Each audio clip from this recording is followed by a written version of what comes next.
Damn, you're live already. Jesus Christ. Hold on there. One more thing yet. Oh, forget.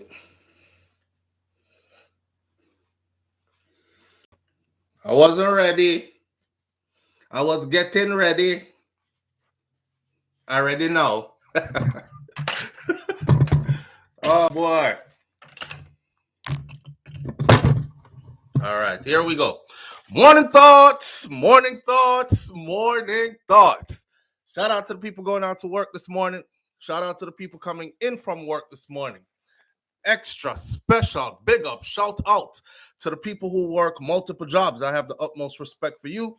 Shout out to my entrepreneurs, my stay-at-home moms and pops, my retirees. Shout out to the drivers. Shout out to the Uber driver, Lyft driver, truck driver, taxi driver, food delivery drivers, round town and long distance truck drivers. Shout out to the crossing guards. Shout out to the heavy equipment operators, construction workers. Shout out to law enforcement personnel. Shout out to medical field personnel. Shout out to whatever your job description is. Shout out to the inners. Big up King Biggs. Shout out to every single clean-hearted, good-hearted person who wants good for others as much as you want good for yourself. You're a good person. Shout out to you. I wasn't even ready this morning. I didn't even have things tuned up yet. Yo, we living in strange times, boy. We living in strange times. Do any of y'all follow DJ Academics? Any of you follow DJ Academics? I feel some kind of way. I feel some type of way about what's going on over there on DJ Academics platform. Man, I fix up myself, people. You know what on there? Cause I just wake up not too long ago. Well, I've been up because I had to put this whole stuff together, but I wasn't ready. I already know. All right. None of y'all follow DJ Academics? Y'all know who Saucy Santana is? Morning. morning. I went straight into the material, not even big up nobody. Y'all know how that go already. Great Goodies is in the building. Thank you for being the first one here this morning. Asserin Odetta, Sean Casella's in the building. King Biggs, big up yourself. Thank you for being here. Andrea Cherves, Puss E Galore is in the building this morning. Veronica Gale is with us. Lisa Watkins is here. Marcia Walters, Mr. Article Don. Lil Red Gucci too. Shout out. Thank you for being here. I've been missing you. Didn't see you. All right. Dion McFarlane, DR, Audrey Wright. Big up yourself, Miss Goldie Robinson, Darlene Walter Riley, Yvonne Wallace, Sharon Spence, BM Dorothy T is in the building. I didn't say that. It's the freaking weekend, baby. Clap it up. Clap it up. Clap it up. It's the weekend. You know when you work and you just go and go and go, you don't even realize it's that day or is that time. That's where I'm at with it. All right, back to the DJ Academics thing now. Nah, y'all ain't following. Okay, Academics and Saucy. Yeah, King Biggs. No idea. Please hit the thumbs up. Okay, so most of y'all is not following it, so I'm not even gonna give it any life over here. But on Brainflow TV, I will be speaking on it and what's taking place over there. So let's get right past that. I feel some kind of way though, because when I approached DJ Academics to do some promotion for my son and my son's music and stuff, and that man didn't even reply. He didn't even acknowledge that I had sent him anything. And so I tried again, and I tried again, and I tried through various people. And I think the only Jamaican that he actually big up is Vibes Cartel. That's about it. And every now and then he pull out him Jamaican flag, and let people know that he's from Jamaica, but that's about it. So when you're trying to get at him on a flip side, do some business or whatever, he doesn't normally respond. Or I guess he doesn't normally respond unless you are caught up in the mix. Yeah, and because we're not caught up in the mix, I guess we didn't qualify. But anyways, I won't hold that against him, though. There's a lot going on over on his platform. He on social media crying real tears and all that. So people cry nowadays when they feel like they're about to be canceled. Because being canceled means your whole check dries up. It means the doors have been closed. It means you don't control this. It means the bills keep coming, but the paychecks don't. Then, Houston, we have a problem. You already know how that goes. If the bills keep coming and the paychecks don't, you're in a problem. He went too far with Saucy Santana, King Biggs.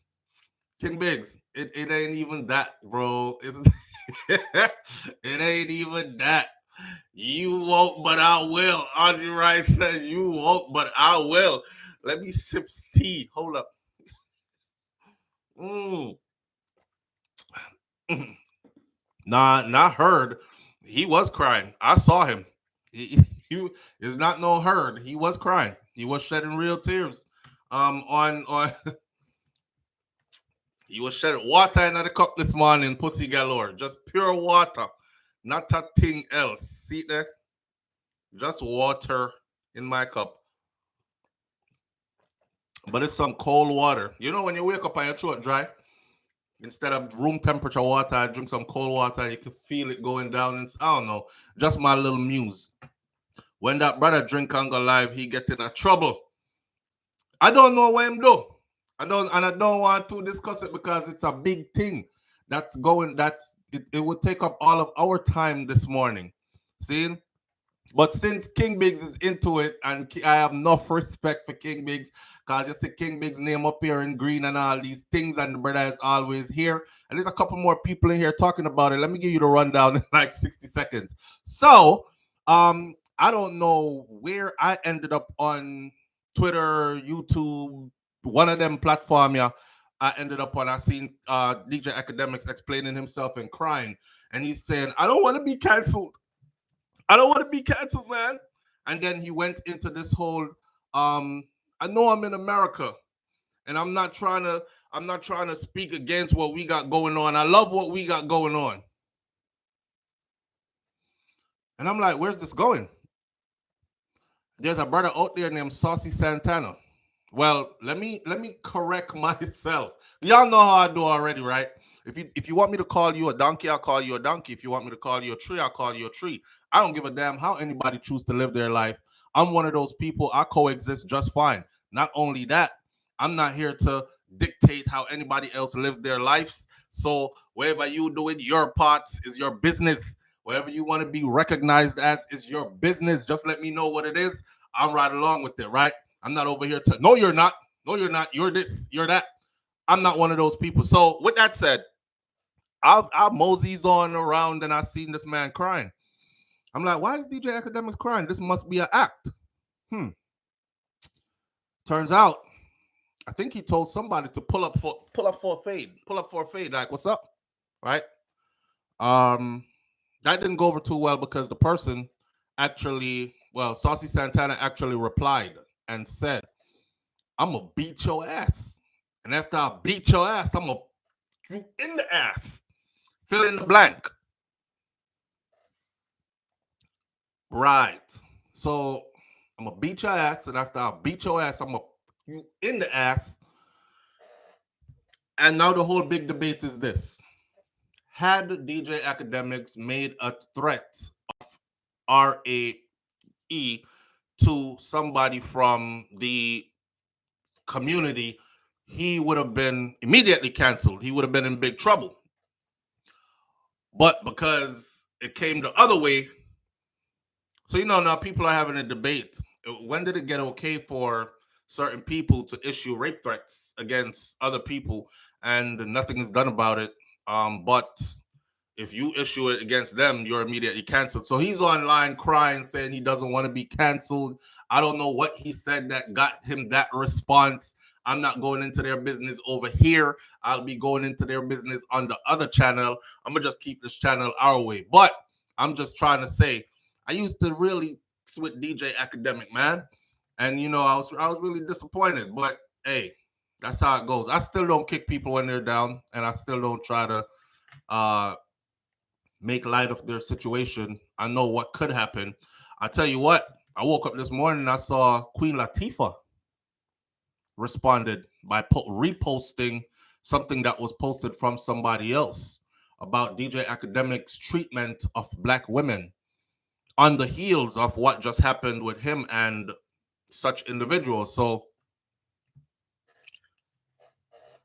when them gang up and start come for you, Yeah, and when them gangsters start come for you and it's them in high places or them who are really established within the industry, just know say um put my glasses on because these lights is blind. These lights are blinding me. Nothing wrong with my Adam. Adam, good. Give thanks and praises to the Most High. Put my glasses on so I can see good this morning without these lights. Let's get into some conversation. Live through Erica TV says him touched the wrong group. Well, you know what? More power to him. Meet me over on Brainflow TV, BRAINFLO TV. We're going to be talking about that in depth later on. And you know, we have to go tread lightly. We got to tread lightly. Anyways, back over here, sir. This is what we got going on this morning over here. Beachy Stout wife was trying to run away from him. Her mother got a chance to speak in court and she said a bunch of things. And then somebody else testified to back up a previous testimony that Beachy Stout wanted his wife doused with black acid. And this is the person who he actually allegedly contracted to do it. So we're going to get into those two testimonies. They're pretty lengthy. And then, of course, there's Noel Maitland. Everybody has already forgotten Donna Lee Donaldson. I remember when everything first happened, everybody was like, say her name. See, that's the thing about us, right? We jump on a train. Whatever is trending, whatever is hot, say her name. Breonna Taylor, say her name. So-and-so, say her name. Say his name. And then, like, few weeks down the road, nobody says that name anymore. Nobody even remembers the damn story. And I told y'all that that was going to happen with Donna Lee Donaldson. Ain't too many people still saying, say her name, Donna Lee Donaldson, justice for Donna Lee Donaldson. We done moved on. We went on to Sarayah Paulwell and Mr. Phillip Paulwell and his woman and the American sailor who came to Jamaica. It's a more salacious story. It's a more present story. The Donna Lee Donaldson story still goes on, and her family is still trying to get justice. And a bag of friggery is going on with that case in the courts of Jamaica, which we're going to talk about, right? So Noel Maitland went back to court, and there's some things that you need to know just to keep you updated on the Donna Lee Donaldson case. See, minimum of 50 years for capital murder. We're going to talk about that. They're changing up the laws in Jamaica as well. You know, a lot of Jamaicans are saying, bring back the death penalty because they're killing too much. I don't think they want to bring back the death penalty. Well, it never went anywhere. Let's be clear. It's always on the books. They just stopped using it. And I don't think they want to start using it again. But there's a debate now, you know, just like the other day when they changed the laws for if you get found with an illegal gun, then you get a minimum of 15 years in a Jamaican prison like this. That's a max minimum. You can't, the judge hands are tied. Any judge that sits on that case cannot say anything below 15. If he wants to give you the minimum, then he can give you the 15. But it has to start at 15 and up. A lot of people said, yes, place I got clean up now because people afraid to go to prison to 15 years. Yeah, until they did the interviews with a bunch of people around the place in Jamaica, and the people them told you that I'd rather be caught with it than without it because Jamaica run away and FLA is not in the best interest of the average Jamaican citizen. There are a lot of Jamaicans with their private carry permits and their firearms, though. I'll let you know that. Morning, Elaine Brown. Welcome, family. Noel got his ass kicked in jail yesterday. Seymour, where do y'all be getting this stuff from? Y'all came over here the other day and said, the Bradshaw girl, that's allegedly the mastermind behind the Phillip Paulwell daughter and her mom being taken away. Y'all came over here talking about she got beat down in jail in Jamaica. Souflo, look into it. It's true. And then I saw where it came from, right? So now is Noel got his ass kicked in jail yesterday.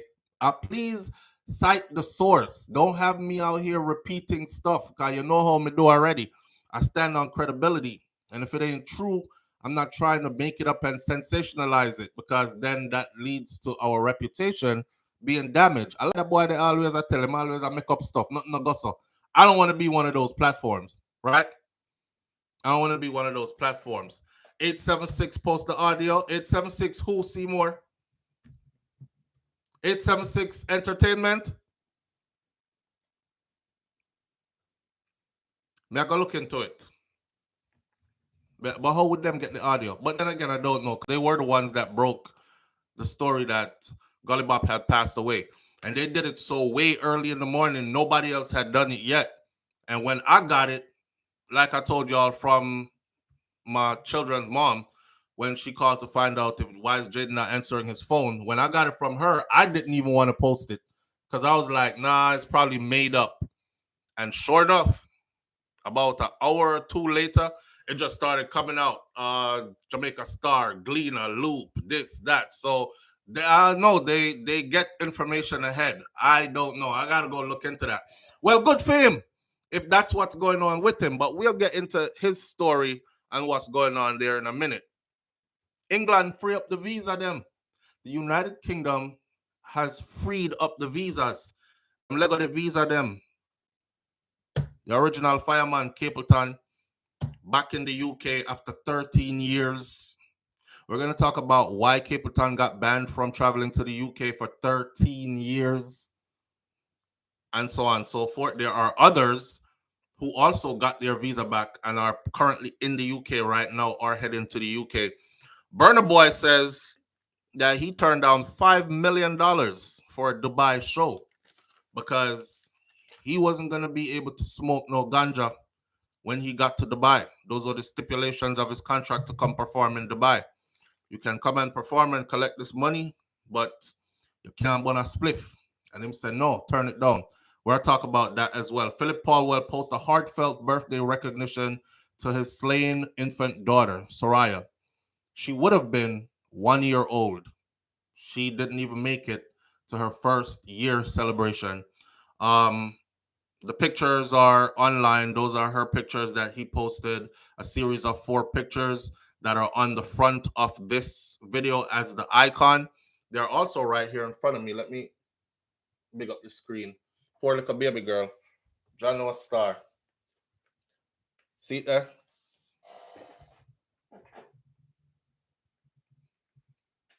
You know? Sweet little angel.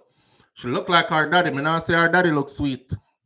She looked like the better version of you, sir. But she, just like I say about my daughters, they're cute, they're pretty, they're like the pretty version of me, the better version of me. So don't get it twisted. Wife it up. I'm not saying our daddy looks sweet or nothing. See? But the poor little angel, there she is. And y'all heard the details of how she left Earth. Sad. Sad. But he posted those pictures and there are comments to go with it and so on and so forth. So we'll get into all that as well. I have a letter here, though, that I want to start the morning off with first. And the letter goes like this. Dear Souflo, help me to make my wife understand. Are you ready for this? On your marks. Come talk to me now. On your marks. I don't know, man. I'm feeling bubbly. I'm feeling good this morning. Have a lot to give thanks for. You know, when God wake you up and you just everything just aligned. That's how I'm feeling. That's how I'm feeling. Dear Souflo, please help me. I need y'all to listen along with this, and I'm going to need y'all to leave your 5 cents and 10 cents in this. This person and their spouse are probably here this morning or are watching this morning. According to this, dear Souflo, please help me to make my wife understand that it is a woman's duty to cook and clean. I don't know why them draw me in there. I don't know if they watch Shakira channel all the time and see all her homemaking stuff that she does, reorganizing the house. One time I went away to Atlanta, and when I came back to Florida, got back to the house, my whole kitchen was redone. My whole cabinets were redone. We used to have wooden cabinets, brown. I walked into all black kitchen. Yeah, I walked into an all black kitchen. I opened the door. I was like, "Am I in the right house?" But it looked good. And the thing is, it was something that I had always said we were gonna do, right? But my wife, she like this. Good idea. You gonna do it? I say, yeah, man. We soon hire somebody to do it and something and something. She asks one more time, are you gonna do it? You know, you say you're gonna do the kitchen something. Or you're gonna get started. I said, yeah, man. We'll get to it. We'll get to it. Honestly, I'm doing about 50 different things at once. You know, so I never get, I was telling my daughter that yesterday too. I never get a full day off. I just want one full 24-hour period where I can just lay down, just chill, do nothing. I don't get that. So there's a lot of stuff around that need to be done. But when you have one of them there, wife there, hey, she just took it up on herself and just did it. So I appreciate her doing it and more power to her. Saved us a lot of money because if you know about redoing your kitchen cabinets, and we have a lot of cabinets in our kitchen there, it cost a pretty penny. I actually was doing some shopping around to find out, and that was one of the deterrents because it was thousands of dollars to redo the cabinets in the kitchen. And when I came back and saw them done, I was happy.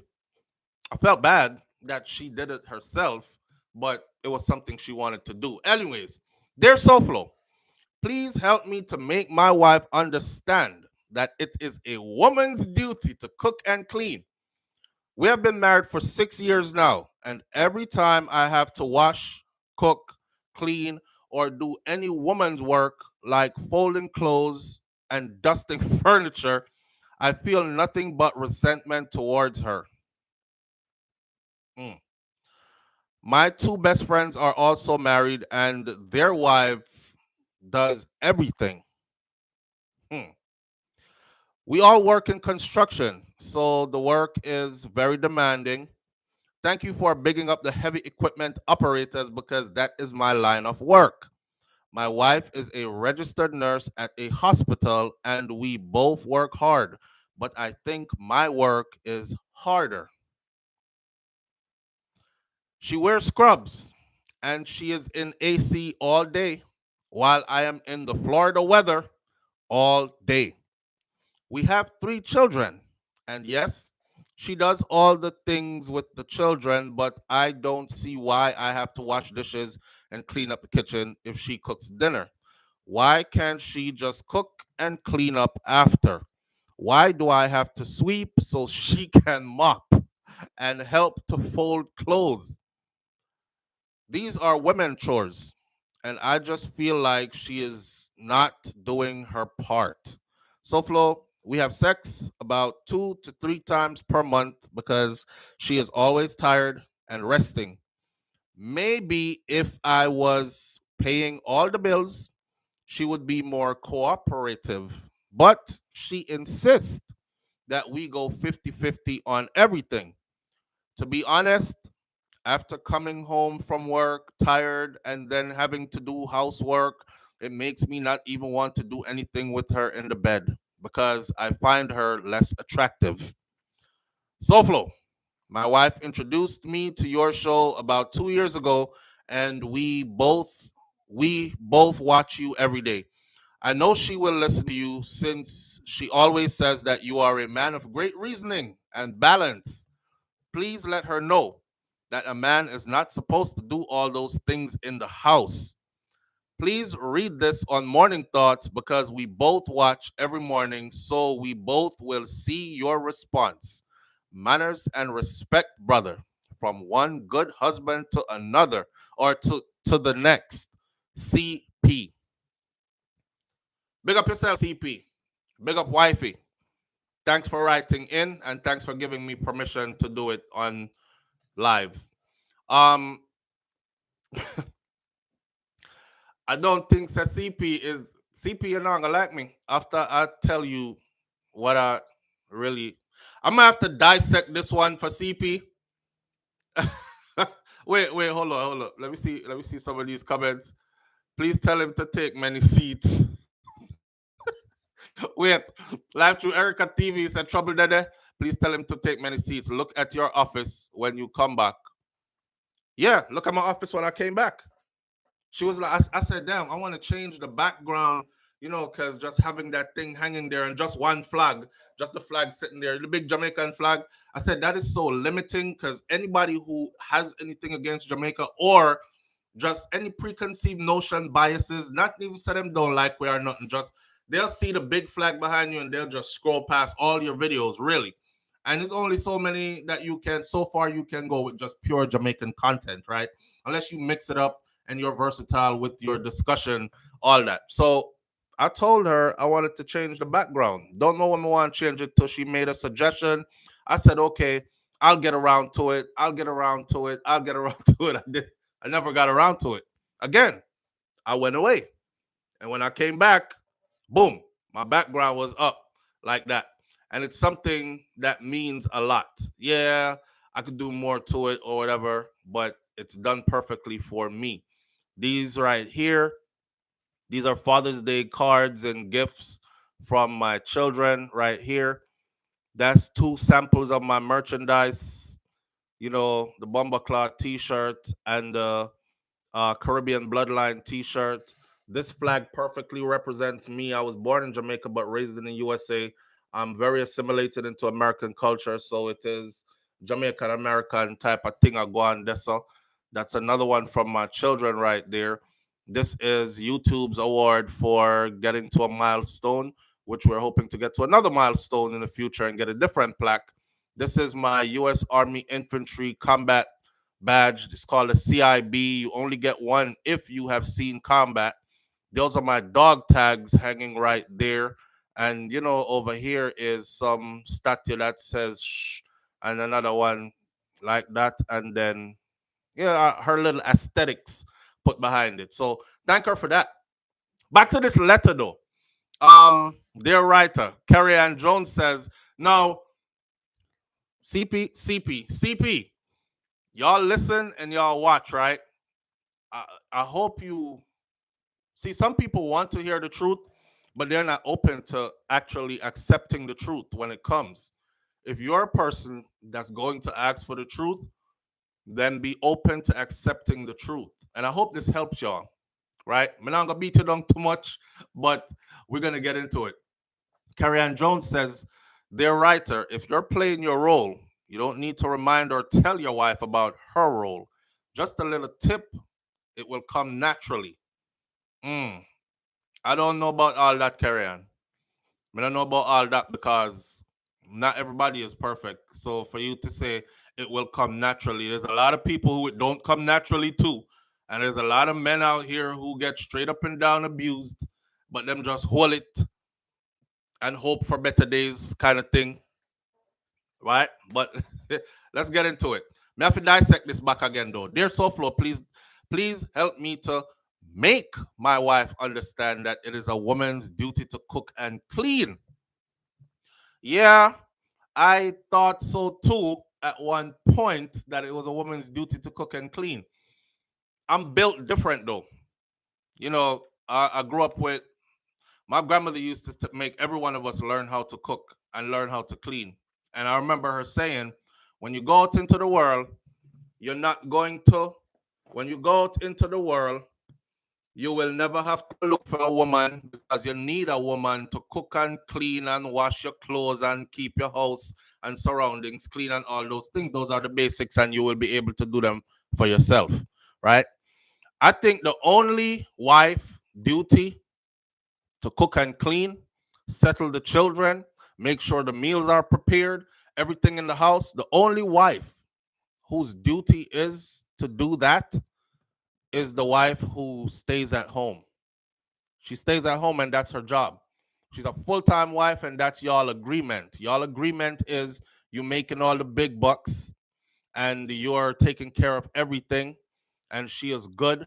She is secured in that agreement and then it's her duty to do that. You go out and broke off your back to make sure the family is okay. It's unfair for you to have to come home and cook, clean, and all these things. She handled that. That's a full-time job within itself. The children, the home, housekeeping, all that, and then you work it out that way. But you said in this letter, though, that your wife is a registered nurse at a hospital. Y'all have been married for 6 years, and every time I have to wash, cook, clean, or do any woman work like folding clothes and dusting furniture, I feel nothing but resentment towards her. My two best friends are also married, and their wife does everything. Um, Stop comparing your wife to your two best friends' wife. She's not them, right? That's. Don't do it again. Don't ever do it again. Don't ever do it again. Matter of fact, you just opened a whole new can of worms. Because guess what? Let me make this uncomfortable for you now. Let me be real. If you over there telling your wife that your two brethren them wife that y'all always hang around with are your best friend them, and y'all work at the same job, right? Construction, same job. Your two best friends' wife better than she. Do you know when it's time for y'all to gather up as a group, go have some fun?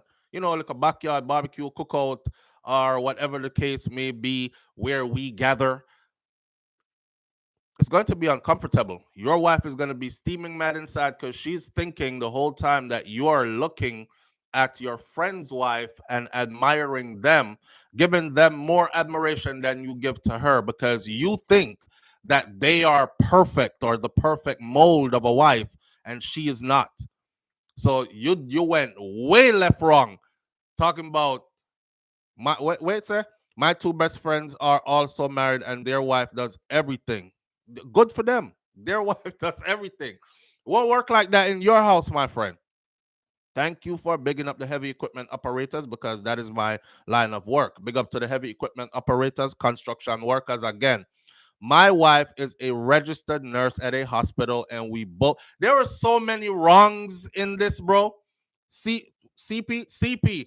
There are so many wrongs in this.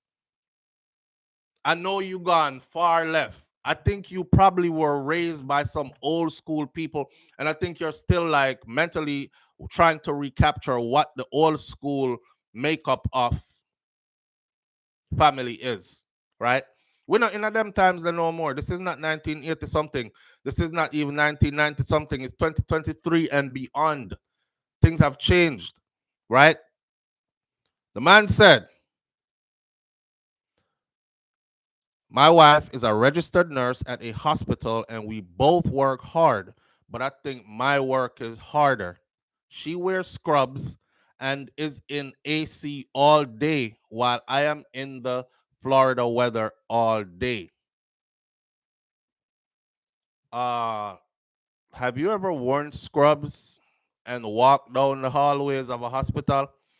Um, See, this is right up my alley right here because working in the field of occupational therapy alongside nurses, doctors, the people that wear scrub. See, your wife could be like, you drive a heavy equipment. You literally sit down and drive all day. You ever walk down some of these hallways and some of these hospitals? It is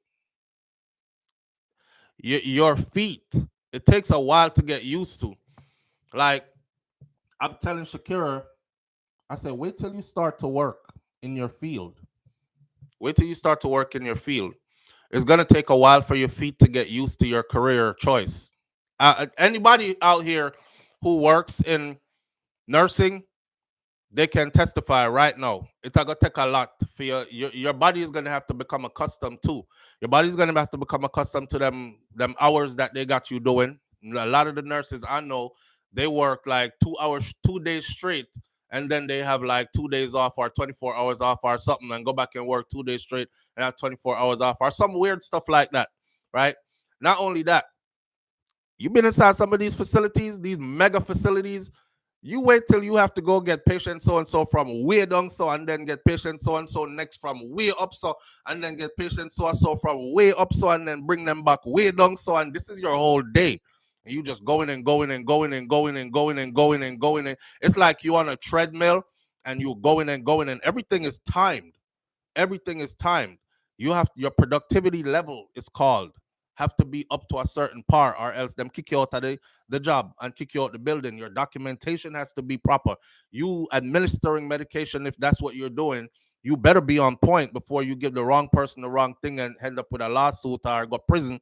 All kinds of stuff goes on, but your feet, my friend, will have to get accustomed to. So your wife goes through enough hard work too, like you. Don't feel so because she's a registered nurse. You must think she just sit in one place all day and do paperwork. She don't. She don't. Right? She works in a hospital, one of the major hospitals in Miami. She wears scrubs and she's in the AC all day, and I'm in the Florida heat all day. Stop telling yourself that what she does is not work, or what she does is not hard work. See, we have 3 children, and yes, she does all the things with the children, but I don't see why I have to wash dishes and clean up kitchen if she cooks dinner. Why can't she just cook and clean up after? Madness. Madness, bro. Ma- First of all, right? Is and I'm not saying you should accept the bare minimum, but enough man, I come home and no dinner no cook, and he been working all day, and no dinner and cook because his wife says, "Well, shit, I'm tired just like you. You did 14 hours today. I did 14 hours today too. I'm tired. I'm tired just like you. We both tired. How about this, right? She got 3 children. Well, y'all have 3 children. She does all that work at the hospital, run down the people them hallway, walk down our boot heel whole day, and then she does everything with the children. Where is your involvement with the children? Where your involvement there with the children? So you're this crazy. For somebody to write this, I know she's, if y'all watching boys, so she's probably like having a field day right now. Y'all don't have to fight with each other because I don't want you to. And you guys are obviously, you're into it. I watch SouFLoTV, I'm on in time on these things. You got to get involved. Children will burn you. I have 2 at home, right? You see Milani and Kai. Milani is 3 now. Kai is 5 now. I can't wait for Kai go school. I can't wait for Milani to go off to school too. When I tell you they are draining, and it's not in a bad way. I don't want my babies think I'm talking bad about them. I mean, they are little human beings that are full of energy, and them just bunks everywhere, and they're curious, so they're into everything. And you have 2, right? So you could imagine Kai start ball, Milani start ball. Kai says up, Milani says down. They go, they go, they go. You're being pulled here, there. So I can't imagine your wife with 3. I'm gauging off of these 2. Can't imagine her with 3 and she do all the things with the kids by herself. But there's no but, bro. There's no but. You need to do something with the kids too, like help her out. And you're complaining about, so what if she cook dinner while you have to clean up the kitchen after? Because that's what it's supposed to be. That listen, my wife clean the house, right? I appreciate it, but I jump up and clean too. Sometimes I'll be mad, and I'm being real and honest. Sometimes I'll be mad because I'm old school mentally too, right? But I jump up and clean. I cook. I deal with the kids too. That's too much for one person. Plus one person, that's way too much for one person. And not only that, I have a principle. My principle is like this, and it may not be friendly, but it's real. I even told wifey this. I said, me clean and cook and do everything. So in case one day you get up and left me, I don't miss a beat. My house will still always be clean. Good food will still always be cooked in there. This, that, and the other, providing if them not left with the house, right? But wherever I end up, I won't be over there crying because I can't cook myself a proper meal and my house dirty because I'm just used to a woman cleaning and I can't clean myself. You live there. You live there.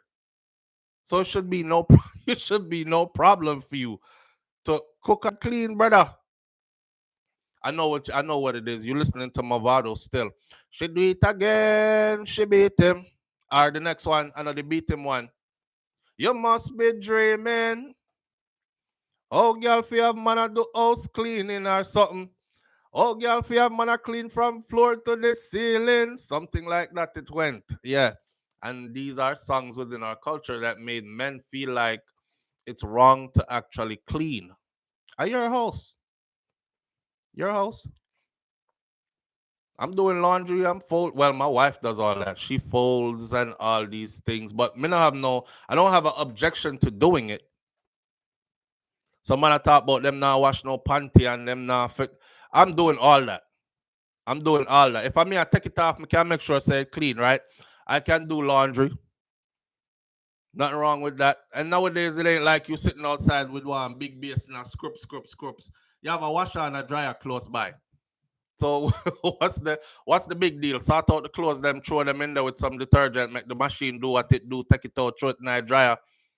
I don't even understand what's the big deal. Women complaining that way. But are you we are deal with this morning? Cause my granny them used to sit down outside and scoops everybody clothes and wash and then scoops and then rinse. And then they were the washing machine and the sun was the dryer and them never complained. So now we have washer and dryer and people still are complaining. But as a big man though, I hate to break it to you like this, but all of these things are your duties. All of them. No wait pan she if you clean up something. If you pass something and your sister it need clean up, just clean it up and go on. That's it. If you pass something and you see it needs cleaning up, just clean it up and go on. I don't see why I have to wash dishes and clean up kitchen if she cooks dinner. Why can't she just cook and clean up after? Why do I have to see you watching your homie's wife and them sit down on the couch and she brings them their plate and and all these other things. Stop romanticizing other people's relationship and comparing your partner to somebody else. That's where you're going to fail. You have who you have. Why do I these are women chores and I just feel like she's not doing her part. Honestly, it sounds like she's doing way more than her part to me. It sounds like you're not doing your part. It sounds like you're not even scratching the surface of doing your part. Just the part that she alone does everything with the kids is that's troubling. Just that part alone is troubling. Let's take a phone call real quick because somebody might have something to say to you. Live on the air with Souflo. Good morning. Morning, family. Me there. Yes, indeed. Can't complain.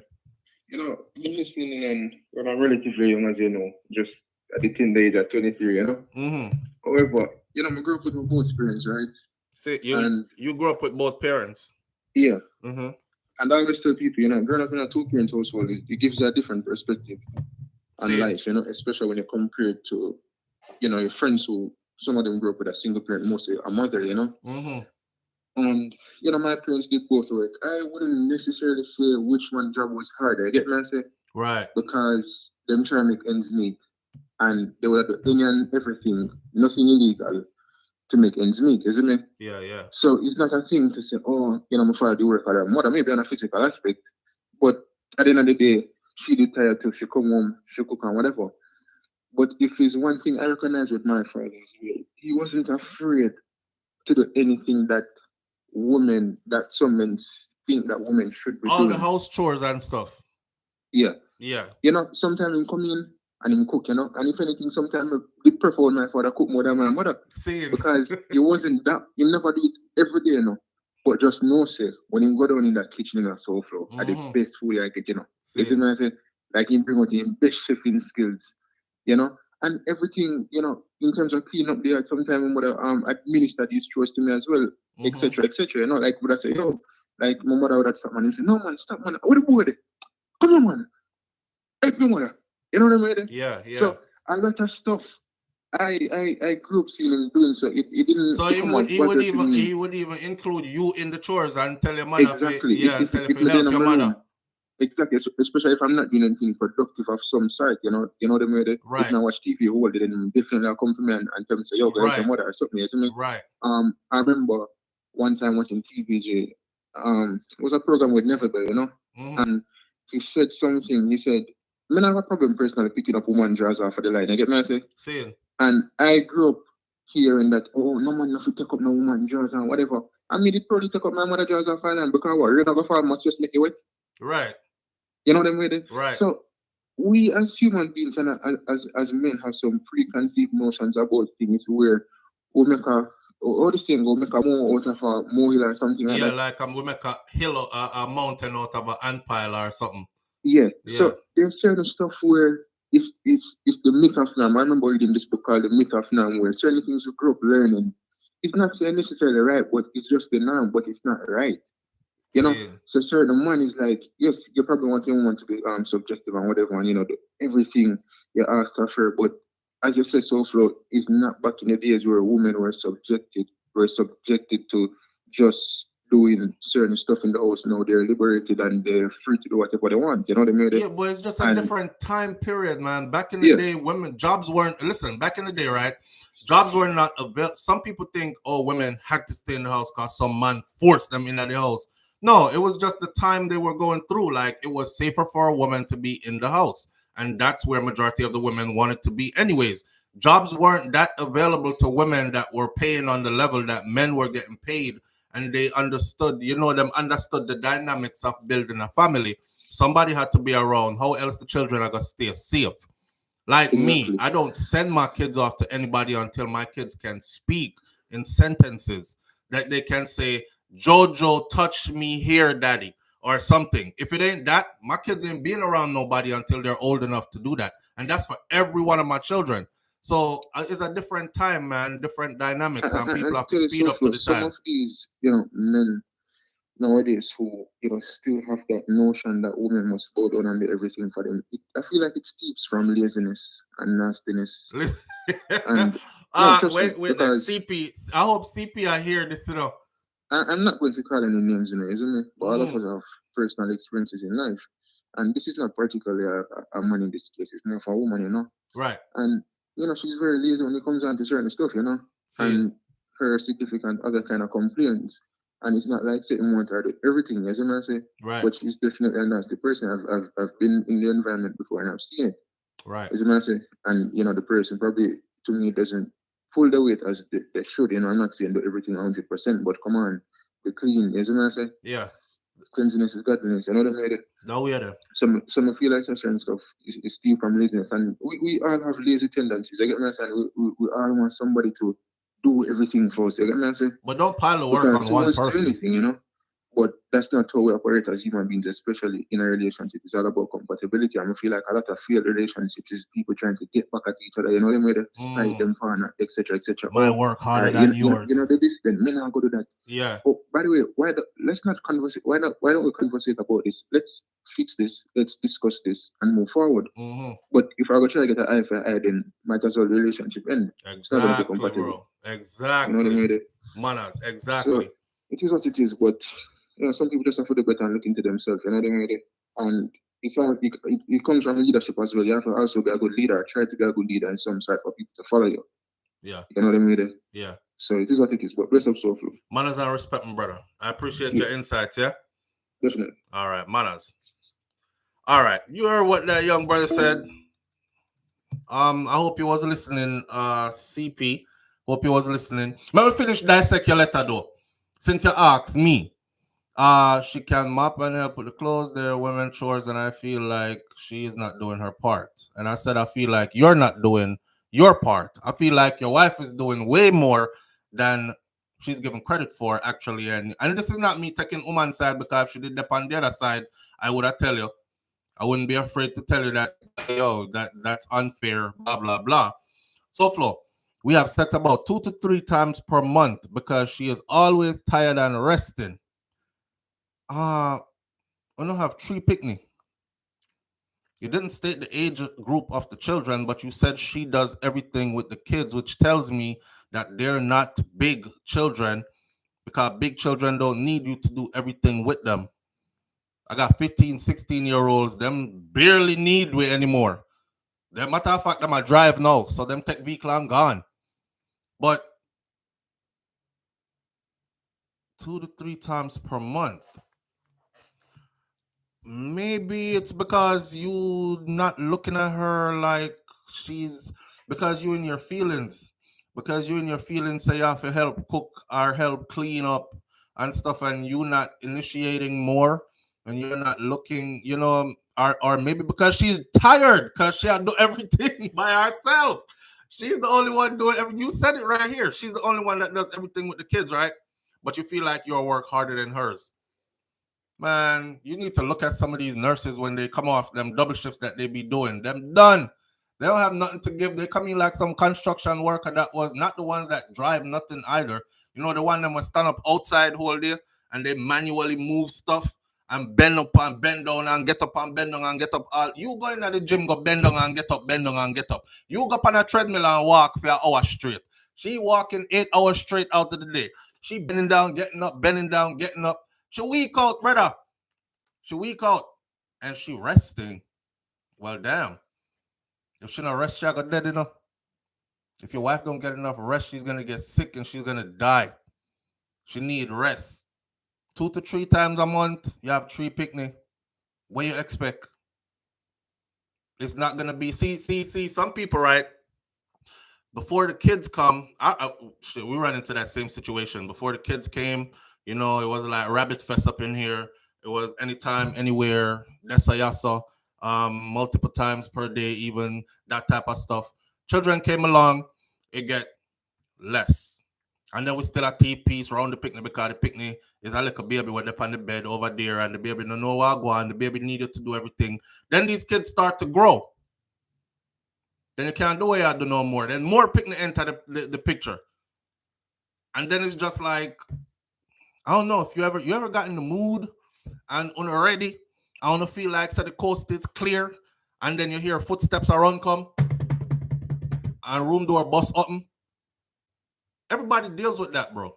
Everybody deals with that who has children. See, you're gonna have to prioritize your relationship with your partner. Right. And you're gonna have to start looking at it as a long-term thing, not just no. Me now get this no, not enough of that no. She always tired. Me work harder than she. Me, I do woman working at the house. I don't feel manly enough. It make me not even attracted to her.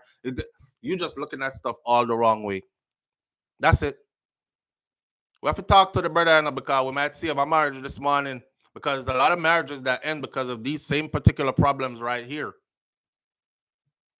Onika St. John says 12 hours of bell ringing in your ear, 12 hours of being pulled in several directions at the same time, 12 hours of rethinking your career choices every week. You are selfish. You know why I laugh at that? Because when I work around the nurses, they love what they do, but this is exactly what they say too. They be like, man, I wish I had went OT.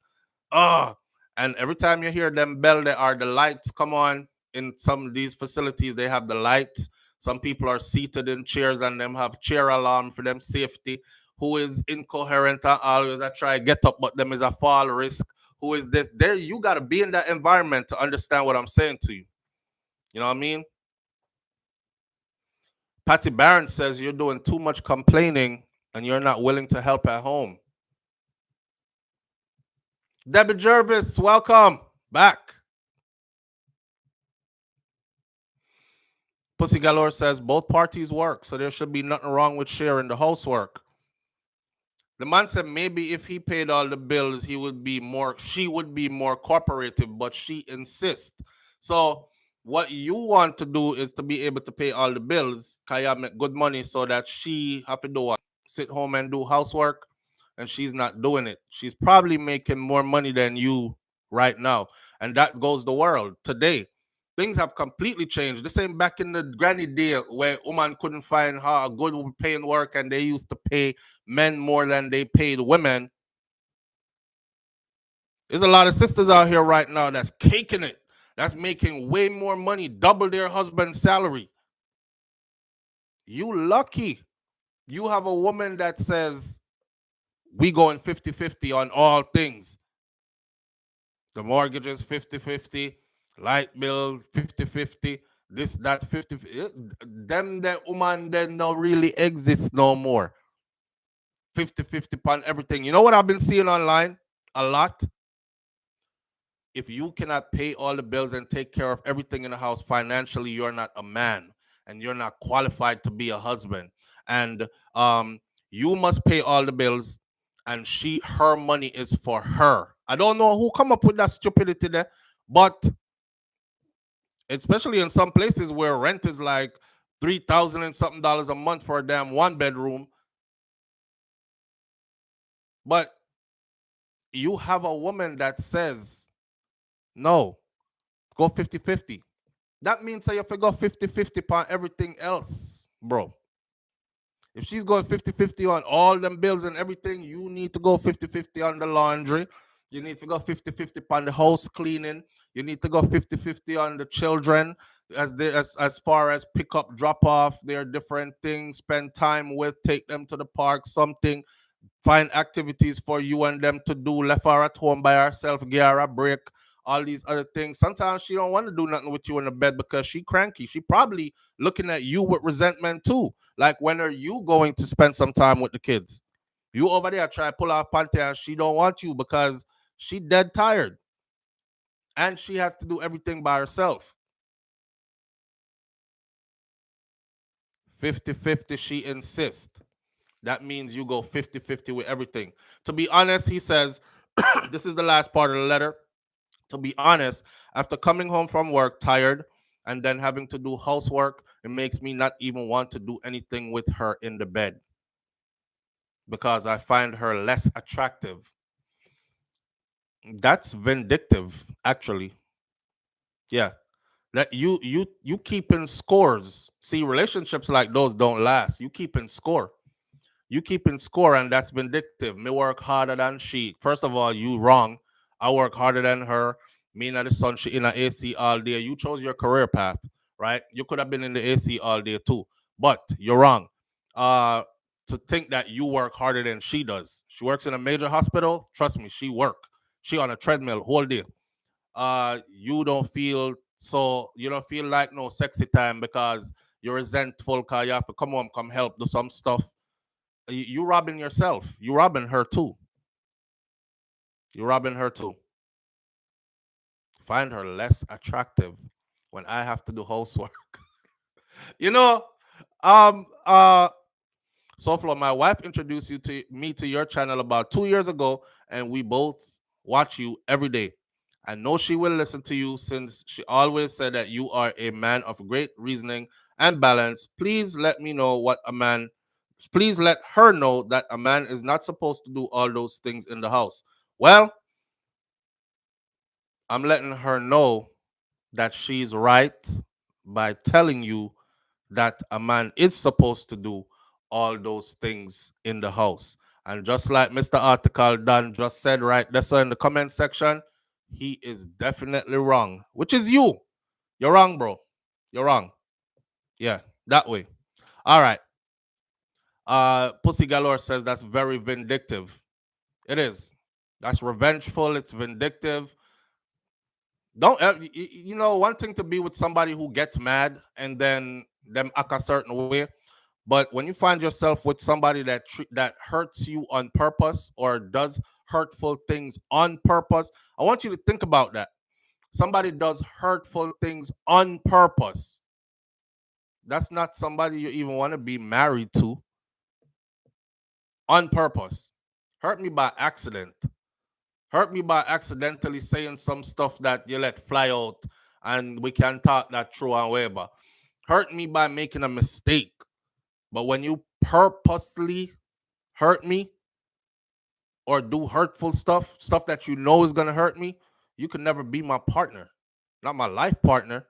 You might be a temporary partner till I find better, but you can never be my life partner. Who wants to be with somebody that hurts them on purpose? Calculate in a them mind how to hurt you and execute it. That's deep. Vicky Victory says, "Sir, you are an abusive husband." Yeah. This is borderline a bit. No, yeah, this is borderline abuse for real. It is. Well, hear what, bro? Let me end it like this for you before we move on to our other topics. Real men out here doing real things. Okay? And for everybody, don't let social media and other people dictate how your thing works. It's different strokes for different folks. Ain't no one way to do no damn relationship. Everybody has a different personality, a different makeup, and all these things. You get in there and you fit in and you make it work. If your interest is to make it work, you're going to do what it takes to make it work. Period. I hope we're helpful to you this morning. I hope you read these comments. I hope you listen to the person that called in. And I hope you actually really put it to use. Don't be one of them people that asks for the truth and then now you walk away because him now say what me want to hear him say. Right? We told you the truth. Use it. Better your marriage. All right. And thank you later. All right. With that said, we're moving on to something else this morning. Let's talk about of interest. That man soup like done so. Then today we're not gonna cuss him. We're not gonna cuss him. He might try to be a better person. And some people raise differently. You know, he's trying to be a better person. So we're not gonna cuss him. We're just gonna give the brother some because he asked for it. So we'll give him some constructive criticism this morning. Sound? All right. No, no, no, no, no. If him wife ever write back and say, nothing changed Souflo, my husband wrote in and said, blah, blah, blah, he's the one that wrote that. But even after that, him get work, then we are going to cuss him. So we have a cussing reserve for you, what name? CP. We have a cussing reserve for you, fix up. All right. Let's get into this one. Boom. The Beachy Stout trial. I don't want to go too far down into the show before we discuss this. Listen. Beachy Stout's wife was trying to run away from him. This is what the mom told the court. We're switch gears right now. We're going over into the Beachy Stout trial. His wife, and for those of you who don't know, and you are more Yankeefied than anything else, Andre McDonald, the U.S. Air Force major, who major is a heavy rank, A major is a heavy rank. But anyways, that's his dad. He's in the U.S. He's in prison. Same thing. Took the life of his wife, Andreen McDonald, and his daddy is now accused of taking the lives of two wives. So the mother of Tanya McDonald, the slain second wife of Everton Beachy Stout McDonald, told the courts on Wednesday that her daughter packed a suitcase numerous occasions and fled her marital home in Portland and sought refuge at her family home in St. Mary. Regular, she used to run away from him. Regular, she used to run away from him. Tanya's mother was the third witness to take the stand. Remember, the first person was that employee who said he stopped somebody from stealing some stuff from the store and got promoted. And then after Beach's wife passed, he became like Beach's right-hand man as far as around the business goes. He trusted him. He trusted him to make financial moves and so on and so forth. So he really trusted him. Then there was Minot, which is the alleged hitman who was first hired, but he subcontracted the job to somebody else who actually did the killing. And the third witness on the stand is her mother, the deceased woman's mother. Tanya's mother was the third witness to take the stand in the murder trial of her daughter's husband, Beachy Stout, and his co-accused Oscar Barnes in Kingston.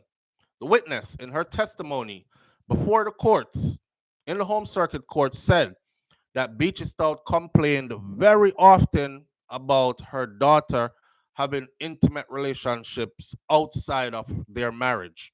So I'm used to complain, I guess, to even her that her daughter, I can't see me calling my wife mother and tell her, say, boy, she'll kill me with bun. I wouldn't do it. I wouldn't do it. And the sad thing is, I would say it like this. A lot of the times when stuff like that is happening, if it is happening, their family already know. Somebody in them family already know. So all you do, right? You a call, them a pick up phone, cause you know when I live back in the day now, your phone number show up. So them say, him again. That boy I eat that, Simona kill him with bun, Hold on. Shh. Hello? Are you the pandora line? Miss Mavis, God Almighty, we can't take it no more, Susie, I kill me with bun. Yeah, she not a beer man, she a take for me. I love your daughter, But God know, I can't take it. It hurt me bad.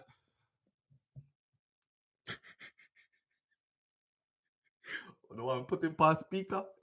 I ball. Oh God. So how you know say she a kill you with bun now, Souflo? What happened? You catch her? God Almighty. Me say me have to go have a talk with her. Cause some raise her, It's not some reason. And wicked narrated about. I embarrass yourself here for the future. Those of callers of moms and dads. Don't do it. Don't do it. The witness in the testimony, she says regular the man used to complain to her about his wife, her daughter having intimate relationships outside of the marriage. I'm not making this up. It's right here. Anybody who get married into family, we consider them family. I used to talk to Mr. McDonald on the phone. See there? I used to talk to Mr. McDonald on the phone. Sometimes when he's coming from Kingston, them would have stopped by my shop. Our mother have a shop. I would prepare dinner for them. I talk about a lot of stuff with Beachy. Sometimes he would complain to me about the relationship with my daughter. Sometimes I would be up talking to him for 2 hours on the phone. 2 hours in a one conversation with girl mother. That's Christ. Your ball, the tears, them dry up your ball. New tears, them dry up your. She round there, kiki. When they were having a fuss, he would call and he would complain. But when they are good, I would hardly hear from him. After she got, but I saw I go, mommy. If they look for a solution. After she got married, she came back home very regularly. Most time, when she come back home, she would have come with her suitcase, then pack. She was running away from her husband. Most times, she would just be here for a day because by the day's end, our husband would be here talking to her and encourage her to come back home. And she go. Son run, she run away. One day, she take, go her mother, and by next day, she dey back her yard with her husband again. Remember one time him did say, follow her go because and our mother she a go follow her go see which part she a go. A police boy she a go look for she not go and no mother. Remember? And the man come testify say, yeah, she pull up at a police station and a big tall Indian, half Indian boy in uniform and them go over so go talk and she left me in a car, sit down there. When they him probably smell like an old man, Jesus Christ. Vicky, you wicked, Just like how the woman them smell like. Somebody says women don't wear that anymore, Souflo. That Elizabeth Taylor white diamonds and matte balls. And so, they used to throw the matte ball in the Irish Spring in the barrel them when them send them come. Everything smell like Irish Spring or matte balls. And that's how the old women used to smell. Oh God. Anyways, she says when they were having a fuss, he would call and complain. But they are good. When they are good, I would hardly hear from him. After she got married, she come back home very regularly. Sometimes when she come back home, she would have come with her suitcase, then pack. She was running away from her husband. Most times, she would just be here for a day. Because by the end of the day or the day's end, her husband would be here to encourage her to come back home, and she go. She told the 7-member jury and trial judge Justice Chester Stamp. The couple was married for 8 years up until Tanya's slaying. Beachy Stout and Oscar Barnes are, of course, on trial now for Tanya slaying, and y'all know how she was found. We don't have to keep on repeating it, but maybe we do for those who don't know and are just tuning in, right? She was done horribly, horrible. 10 stabs to the chest, throat cut, set on fire, all that. She was done horrible. And it was done to her by specific directions, allegedly specific directions from her husband. This is exactly how I wanted her to die. Don't want her to get shot. I want her to suffer. He's accused of ordering the murder, and Barnes is accused of allegedly hired hand from Delvin Minot, who is accused of committing the actual murder. Tanya's mother told the court on Wednesday that her daughter always went back home to Beachy Stout after he begged and pleaded for her to do so. He used to beg and he used to plead. You know, some man beg and cry till his nose not run long, go down and some mix up in them beard and hang off of them chin. You know, like when dog a slobber. Some man beg like that and cry like that and plead like that, you know. First says, oh, good, go and pack up your things, man. Go. And then it's murder. So most times she was here. When he was, most times she was right here when he was complaining about her cheating. And she said he was always accusing her of cheating. Mommy said, most time when him a call after she left, and I say, you see that she gone again. Man, she gone to again. The mother said that most times when he would call to complain to her that she was cheating, she was actually right there at the house with her. She always go back because him beg and him plead, cry out him case. Most times she was here while he was complaining about her cheating, and she said, him always accusing me of cheating. After we spoke, he would plead with her to come back home. That was like every single year during that marriage. Never get a break from it. Always ongoing. She came back home all the time. The longest she had ever spent when she came back home was 3 days. And that was in 2020. She came back home 2 times. The last time she came back home was in June of 2020, and that was when she spent the last 3 days. He called her on the phone, and she said he was coming down. Him coming down to the house. He came down about 12 a.m. Rotted. He had someone drop him there in my car. I didn't speak to him that night because I was so upset. In the morning, she made him a cup of tea and then he left. Tanya's mother said, explaining that after Beachy left her house on that occasion, that was the last time she was seeing him up until Wednesday when she laid eyes on him in court. She had never seen him again after that. Attorney at law Ron Paul Hamilton, who cross-examined the witness on behalf of Beachy Stout, this is another one of Beachy attorneys, he probed whether Tanya had been entertaining a man by the name of Dollar Coin, who Tanya had allegedly said was becoming jealous. I know someone by the name of Dollar Coin. I know he used to drive her to Kingston at least 2 times a week. At least 2 times a week. She did not tell me that she did not tell me that he sometimes searched her phone.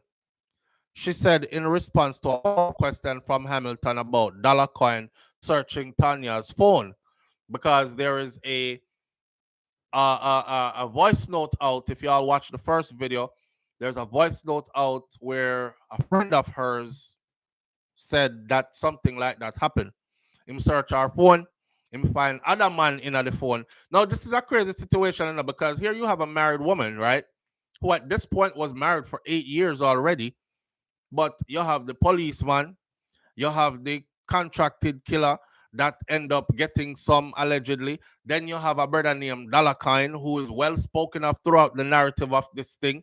How Dalakine search her phone, find other man in there, beat her up, drag her for a wig, bust up the car window. She have to drive, come back a country by herself.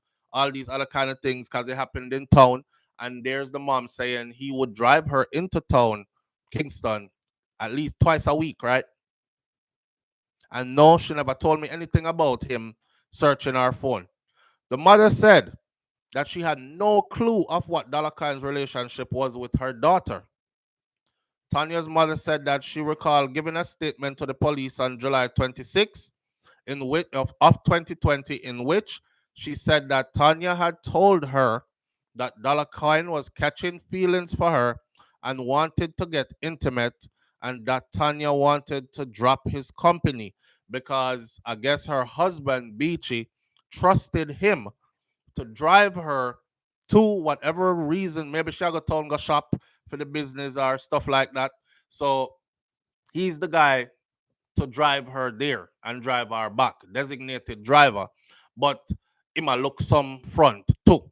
So she told her mom, according to a police statement that they have, that came from the same mother, July 26th of 2020, in which the mother said that Tanya told her that Dalakine was what was catching feelings for her and wanted to get intimate with her and that she wanted to drop him company. The mother, after her testimony on Wednesday, was released as a witness, as there were no further questions to put to her by either prosecutor or defense. The trial will continue, and another witness is two more witnesses are expected to take the stand. Now, the last thing you want to do when you are cross-examining like her mom is beat her up. Understand? Because it's gonna come across as you're wicked. This woman lost her daughter under gruesome circumstances. We're here trying to get some justice for her, and you put her on the stand and you use your professional wherewithal to beat her to a pulp, trying to expose her, trying to bad name her daughter or shame the victim or something, just because you want your client to go free. That could backfire big time. So both sides, prosecutor and defense, didn't have anything else to ask this woman. Right. So them let her go off at the stand. Now, there was more. Because when they asked her, let me click away this one. When them asked her, right, did she know about Tanya's father being killed and her finding out about who killed our father and her having the desire to purchase a gun so she can go kill the man who killed our father? Them asked the mother all that in court. Sonia Davis Hamilton challenged the argument in court on Wednesday on the grounds that Tanya was the coward in the family. That is what she said. Papa, you okay? I love you. Close the door for me. Thank you. So them asked her in court, right, if she know anything about that. And the mother said Tanya was a coward. The businesswoman was the wife of Portland businessman Everton Beachy Stout McDowell. We know that part already. Him and Oscar Barnes, blah, blah, blah. She was the weakest one in the family, is what the mother said. She would not associate herself with no gun. That girl is a coward. She not hold no gun. She not fire no gun. She are the weakest one in our family when it comes to them something there. During cross-examination, one of Beachy's lawyers asked Davis Hamilton if she was aware that her daughter wanted to contract men to kill the person that she believed killed her father. The mother said, I bet she never tell them those things. I bet she did not tell them those things. The lawyer said that said to the mother, who earlier told the court that she and her daughter had a very close relationship. But Davis Hamilton, while denying knowledge of those things, she kept on saying, I know she's not that type of person. The widow broke down in tears in court, and that's what I'm telling you. When she started crying, it's hard for defense or prosecution to keep on going at her. It's a mother. It's her daughter that got 10 stabs in her chest and her throat cut like goat and all these things. So you can't badger her too much in the courtroom, right? She broke down. She was crying on the stand while she was speaking about, her daughter and her daughter being deceased. And then she went into speaking about her husband as well. The same husband who the second witness alleged that Beachy confessed to him. I don't want Tanya get the gun because she said she wanted the gun to kill the man where kill her father, and she find out a who. Me ask her a who, she not say a who. But a me kill her father. Remember that testimony? Right. So you can imagine if you killed your wife's father, and your wife one day said, I need a gun. I need a gun to kill the man. I find out who killed my father. And you ask her a who. And she'll tell you, no worry about it, man. Me I go take care of it. Me know a who now. You must be scared. You must. I would be thinking, she know say me. She'll kill me when me asleep. Anyhow, the widow who broke down in tears while she was in court talking about her deceased daughter and her husband, she testified that her husband was shot and killed November of 2018. Wow. Well, you have a man who said Beachy confessed to him that he's the one that did it. That probably won't hold up in court unless there's more proof to it. That's a separate case. They're going to build that case. Well, he's not on trial for the killing of her father. Anyways, he has two cases. One for his first wife, one for his second wife, right? There could be more if they could build a case on that. So we don't know how this could turn out. But this is only an accusation. Somebody can say, yes, Souflo tell me say him killed Jojo down at Clarendon last week. You're going to have to prove that. You understand? So that just stands as an accusation. I wonder if the mother has any inclination that that is what happened.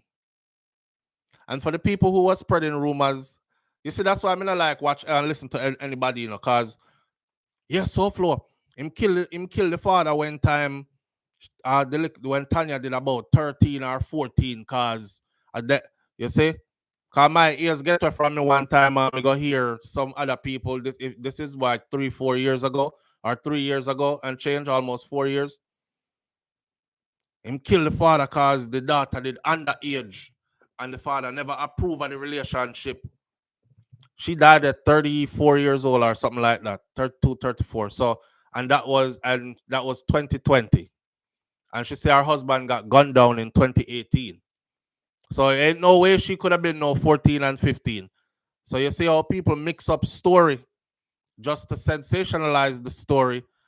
Yeah, man, him kill the father and then take out the little age daughter, you know what I say, and wait till she reach 18 and marry her and as a wicked man, and such ain't the case. What I do here though is that he did not approve of the relationship between his daughter and Beachy, because he was under the impression that Beachy did kill his first wife and him never want that happen to him daughter.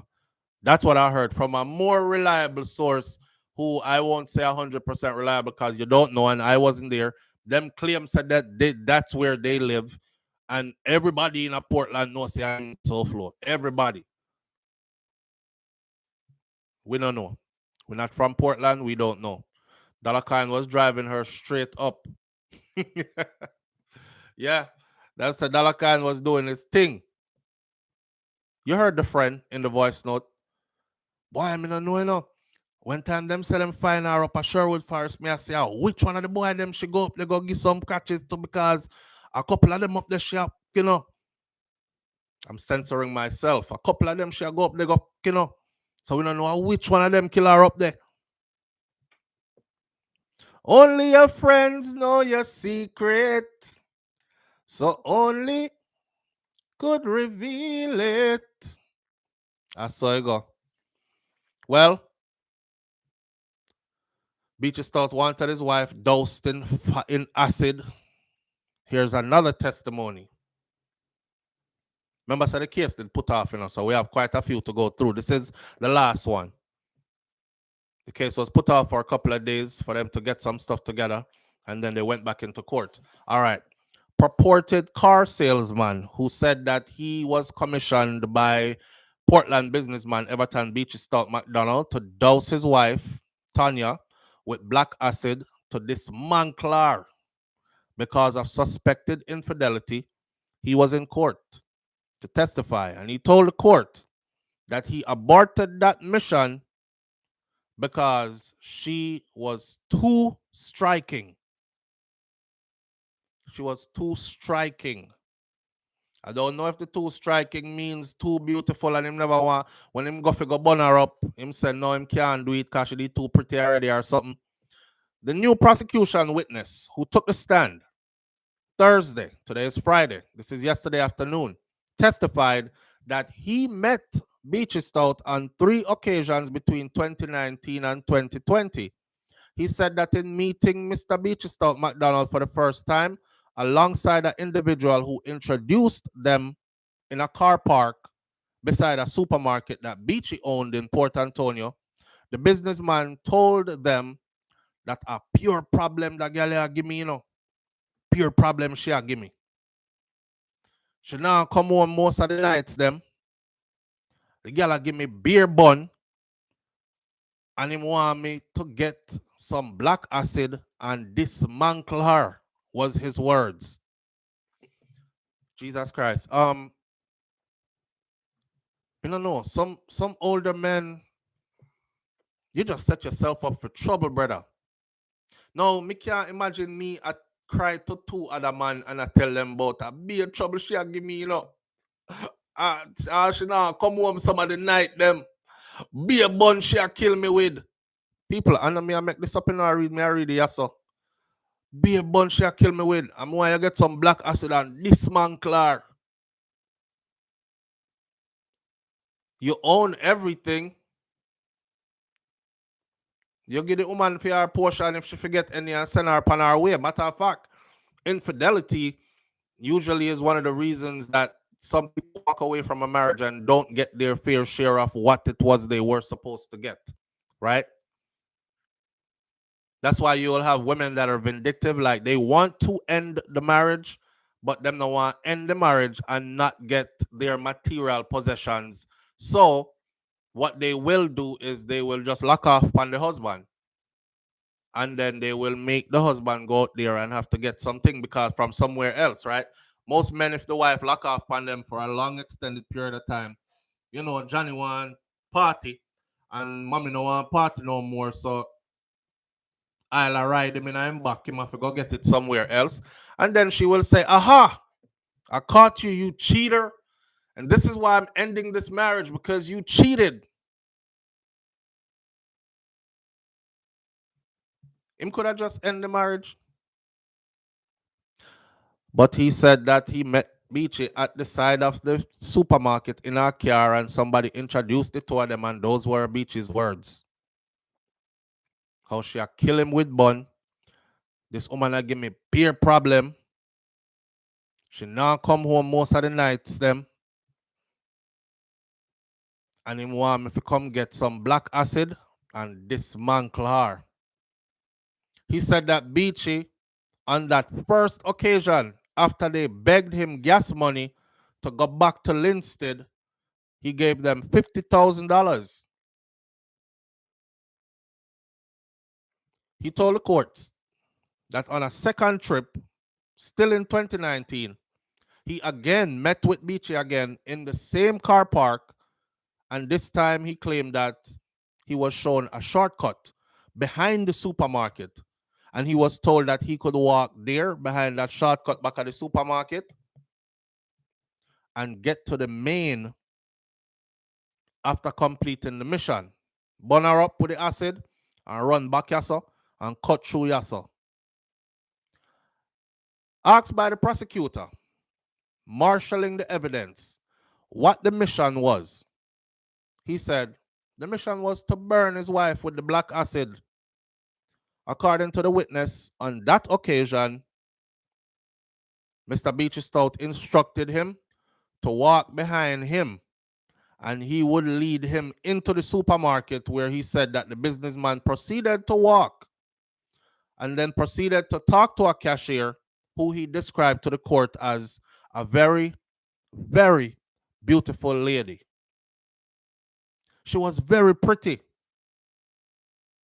He indicated to me that Sarayah,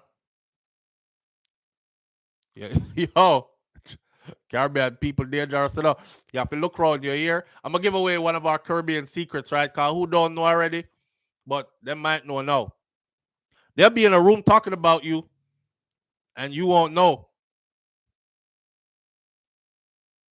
Watch them out, them. They point with their mouth. So him point her out, him tell the man, walk behind me. Now stop and talk to her. Stop and talk to her. The man said, I saw who it was. She was beautiful. She was very, very beautiful. She was very pretty. He indicated to me that this was his wife. He stood up next to her and gestured with his mouth.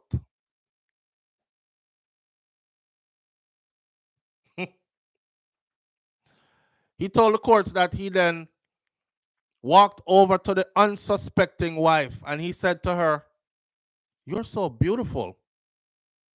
And he said she smiled.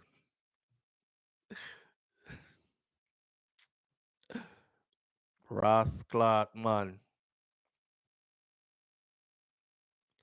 He said in meeting up with Mr. McDonald moments later in the parking lot, he again handed him $60,000. Remember, I'm giving 50,000 the last time and gave him 60,000 this time. And this 60,000 he gave me was to purchase the black acid. The witness claimed that some days later, he visited the salt factory in St. Catherine, where he gave a friend some money to purchase the corrosive substance. He said that upon being handed the liquid in a glass bottle with a gold cap on it, he waited for more than a week before returning to Portland on a specific day in 2020. He said that once he was there and he was in the same car park, he handed the purchase, which is the black acid, to Mr. McDonald, who met him. Remember, the first witness testified him see the acid. And Beachy did buy acid for burn her up. That I first witness, This is the third witness who is fourth witness this, because the mom was the third. This is the fourth witness who's testifying, and his testimony is backing up the first witness's testimony, seeing him with the acid. It was in a glass bottle with a gold cap. The man said him show back up about a week later and gave the acid to Mr. Beachy. He said the businessman opened the bottle, take a little tip, and put it on his hand, make up him face like something burn him, and then smile and said, "Yeah, right stuff." He was a psycho. Take a little tip, acid, put it on his hand, and said, make up him face and say, burn him. I say, "Yeah, the right stuff."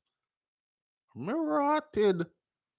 He said that Mr. Beachy Stout then secured the acid in an upstairs room And then him led him to the plaza where he showed him his wife again. This time she was sitting under a hairdryer at the salon. He said McDonald, Mr. Beachy Stout, who didn't stop but kept walking, then returned to the car park where he told him that he could carry out the act right there. Right which part you see her there? Bun her up right there, sir. Under the hairdryer. Me said to him, say, me I go deal with it, man. Me I go deal with it. Give me back the acid. No, though. He went upstairs, he took the bottle of acid, he handed it to me. I walked towards the place where the beautiful lady was under the dryer. And I slipped through the gas station because me never got do it. Him did tell me to do. So I slide through a gas station with the acid. Ross.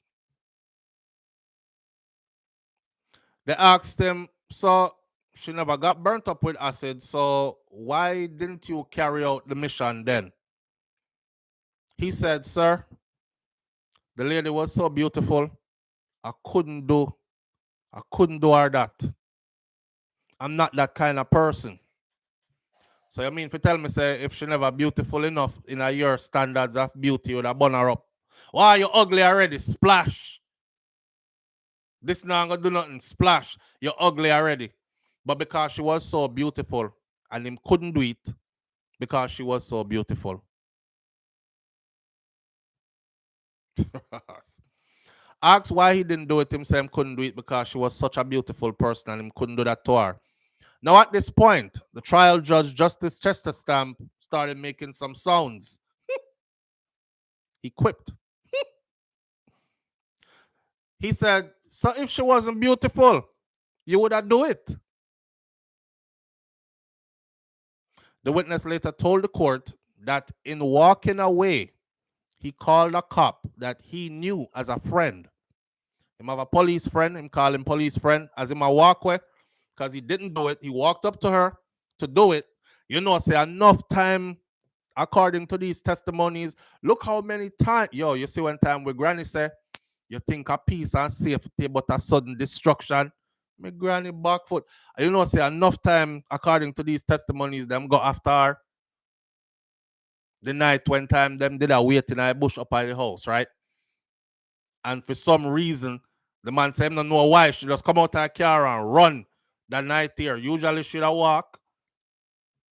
She just come out of the car and run and she just knock the grill loud. Maybe I she want to use the bathroom bad.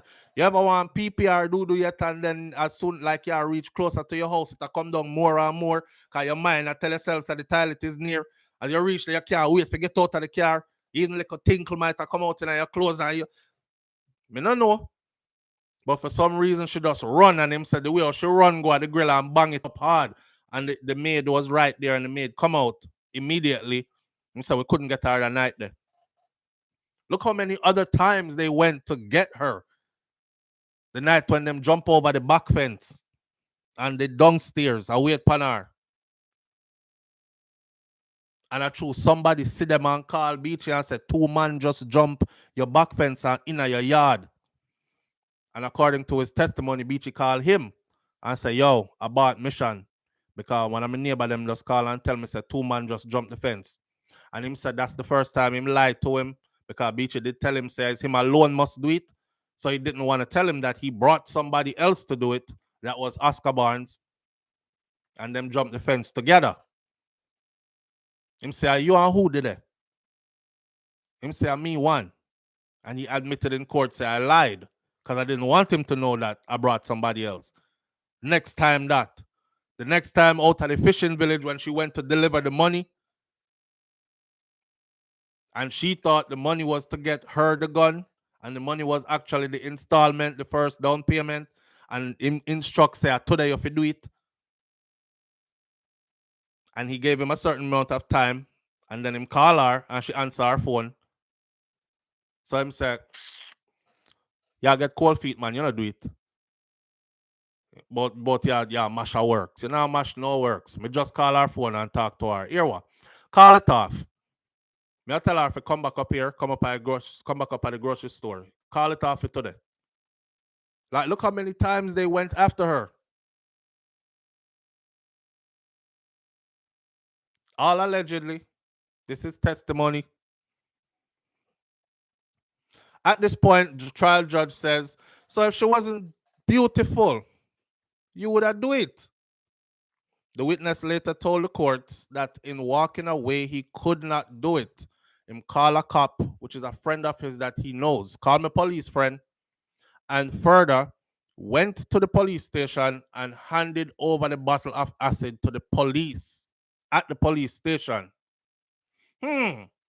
Now, people don't see how circumstantial evidence can actually end up being very reliable. If stories from different people who don't know each other, never met, sat down and corroborated a story against you, all come together to form a perfectly painted picture, your ass going to jail. You're going to jail. Now, if they are able to get that policeman and get that buckler acid and bring it to the courtroom and say, here is exhibit number 1, glass bottle of acid with the gold top on it, just like he said, and now that corroborates with the story of the first testimony, and these two men don't know each other, that's going to be something pretty significant. The man said him call him police friend, them go to the police station, him hand over the bottle of acid to him. He said he then accompanied the police to the supermarket and he pointed out Tanya to the police, to him police friend, and tell the police everything, see her there. Gonna keep an eye on she, because she, him the one if he burn up with the acid. He claimed that he left Portland and he had no further contact with Beachy Stout after that. Didn't get the job done, didn't call him back, didn't want to be a part of any of it. But he made his first statement to the police about the crime in 2020 when he was in custody for another crime and he saw that the businessman had been arrested for the death of the same woman. Him go away, get in a trouble, get locked up, him in there, and him see big news headline. Him say blouse and skirt, him actually kill her for true. Him actually kill her for true. You know me, I gotta tell them when me know. That's what I'm saying too. So that police now where him claim say he brought him there, showed him to her, told him everything. Which part him there? Where is his testimony? Now hear what? If the police that come up come testify now and bring the bottle of acid with him, you know I'm saying Beachy look like he's coming out so far, but I'm telling y'all to weigh and balance this, okay? This is a court case that plays out. Some people, them have a problem with listening comprehension, like what is said is not what they hear, kind of thing, or them can't translate what them hear as it was said. This is a court case. So different testimonies can actually sway the thing left and right and left and right. And 1 minute you can be saying, boy, I look like him or beat listener. And the next testimony you hear, if they bring proof to back it up, you could be here saying, well, I thought he was going to beat this, but no, that's a nail in the coffin. So I'm just telling you along the way. These are accusations until proof is being brought forward. Now, if that police come and testify and say, yes, I've known John for many years, and when him called me that day, and me and him talk about it, and then we meet up, him did give me the bottle of acid, Your Honor. The bottle of acid is right here. Same glass bottle with gold cap. Can go get him friend who he bought the acid from. As in a sense, catching up at the place there. You say, Veronica Gale says, you will never see that police. Vicky says, YouTube, sister, I can't spell it. I'm not a crabbe. It is because my name isn't Becky. Leave me alone, okay? Brown woman are at risk for all. Vicky, you over here argue with YouTube. You're gonna have a hell of a time with that channel. Anyhow, the witness admitted that since then, the man said he left. Never have any more contact with him in my Dodge Beachy because him never do the job. And him go tell police pan him and give the police the acid. And no Beachy probably was trying to contact him if that's how things went, right? And said, yo, that thing I look suspicious. Which part my acid there? You not even bring back the acid and you didn't do it. Me tell if you do. So he made his first statement to the police about the crime when he himself was in custody for another crime. And then news headline broke that Beachy had been arrested for the death of Tanya. Him says, perfect time to talk to the police now. Made his first statement. The witness admitted that since then, he was convicted for 2 offenses and he pleaded guilty under a plea bargain arrangement. Now, that plea bargain arrangement, I'm guessing, is that give me some sauce for Mr. Beachy Stout and we will lessen your time in here. I hate these kind of plea bargains because then comes Beachy's lawyers and they're going to rip that up in court as far as his credibility goes. If them can't show the bottle of acid that is a glass bottle with the gold top, if they can't have the police officer and the person who he purchased it from corroborate that story, this is just a hearsay, it's nothing. They got somebody else to tell another lie on him because they might try seal up the case so bad, but they don't have any proof for these accusations, Your Honor. That's what's going to happen. So unless they have the proof, this is nothing. But if they have proof, this is big. Yo, the man, do you really want a girl that dead, you know? If we should go off what is being told, all these alleged, let's hypothetically say everything here is factual. And nobody warned her, Rash Jada. Nobody no warn her. The hitman who said he fell in love with her because, you know, she grab and grip and squeeze it on him. He fell in love with her. Him that he get tuntun and never warn her.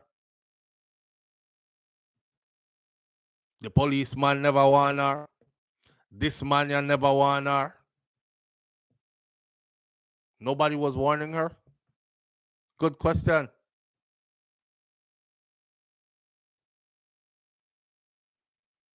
Wayne Core says, so this is a reputable businessman against criminals. Exactly, Wayne Core. Because you notice everybody have a criminal record, right? You notice everybody lock up for some kind of crime and violence and something, right? You notice everybody copped a plea deal after they had charges placed against them, right? I'm just saying. His lawyers are going to bore holes all over this if them not have... Well, no, watch and see. So McDonald is accused of ordering the murder of his wife. We all know that already. And he's on trial now. Tanya is the second wife to be murdered. And the probe into her killing resulted into an investigation into the death of his first wife as well. He's to stand trial at a later date for the first wife's murder as well. So they're trying to complete the case right now for second wife murder first, and then they're going to be trying him on first wife's murder after. Wayne Core says this case against him is very, very weak. What I'm waiting to hear is I'm waiting to see printed evidence that was presented in court. All I've heard so far is all accusations. Right? I see somebody left a comment the other day and said, Souflo, you switch your tune, man. It look like you want Beachy Stout to come out. You don't want no justice for the girl. You know, wickedy man, you support them kind of thing as long as man have money. It don't have nothing to do with that. I'm not one of them people there. I look at evidence. I look at evidence. Where is the evidence? These are accusations, but they have to be backed up by evidence. You don't understand, sir? Once we start to support a system that allows only accusations, and that's enough to convict you. Once you start supporting that kind of system, don't you know that that can backfire upon all of we? Somebody just walk in and say, Souflo murder a man down a Clarendon last summer when him did a visit Jamaica. All them have to do a time you know. Yo, you know, say him fly in. Yeah, cause we see him, you know. Yeah, man, him did around them parts there. Then them gonna make a report. Next thing you know, them a issue, but them a call me in and I must turn myself in for questioning because they believe I can help in the... and next thing me go in there and them lock me up. And you could go from that to doing prison time for something you didn't do. So we have to spread this across the board for everybody. Equal rights and justice for all. If there's accusations, there have to be proof. Have to be proof. Now, some people might say, no, say I him do it. It's not enough in a court of law, fam. Right? Right. Enough people want to try case with no... That's why in the Klansman Wandan case, when you saw all those people were getting let go, Jamaicans were being steamy to the Chief Justice Sykes, Judge Sykes. And I said, that judge, they are criminal, you know. I buy him out, you know. It wasn't, he was a criminal and they bought him out. The judge was asking for proof. We heard the ghastly accusations. You know, them sound very spirited and movie-like. But the judge has said, where is the proof? Show me the proof so I can do something. They couldn't show him no proof. One of the friggin' cases, they were telling the judge that the man, he murdered him out in the street, shot him down, and his body laid there for hours. The judge says, okay, that's a ghastly accusation. So him just shoot down the man. He's a cold-hearted, wicked murderer. This. So where's the proof? When you don't have a picture of him laying in the street, the body laying in the street? No? Okay. Do y'all have a report from a morgue that a body went to that morgue? No? When you don't have... They had nothing. Nothing. No death certificate. Do y'all even have a death certificate? Something said the man dead? Nothing. So you expect me now for you to just waltz in here and tell me this man shot somebody down in the streets and they come and scrape up the body, but the body laid there for hours, so everybody see it, but you have absolutely no proof in 2023. That's what the judge said. The judge said, listen, this isn't back in time. This is 2023. And we have all types of resources at our disposal. I suggest y'all start using them to back up your stories and accusations. Then maybe we can get somewhere.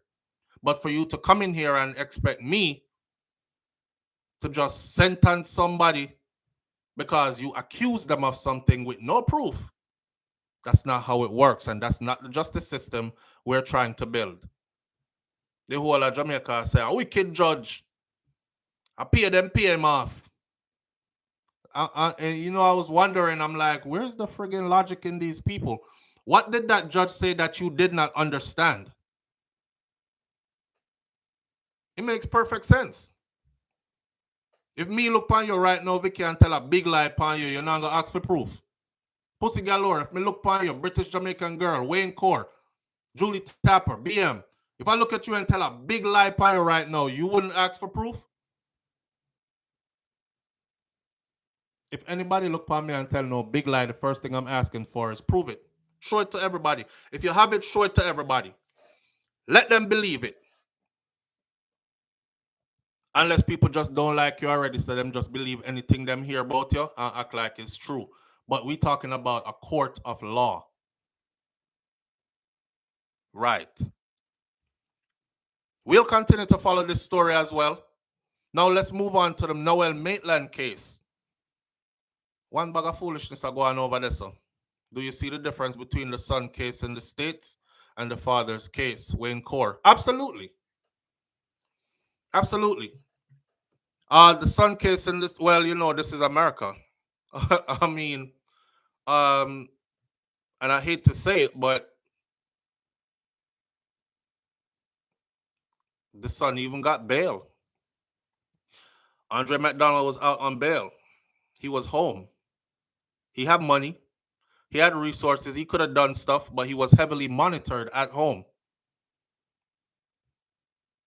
On top of that, they had it sewed up. It wasn't too much more he could do. He had to create some kind of doubt. His lawyers did a good job too, but they had to create some kind of doubt as to, was it just malicious murder or was it provoked? And I think they did a good job in Andre's case in proving that it was provoked.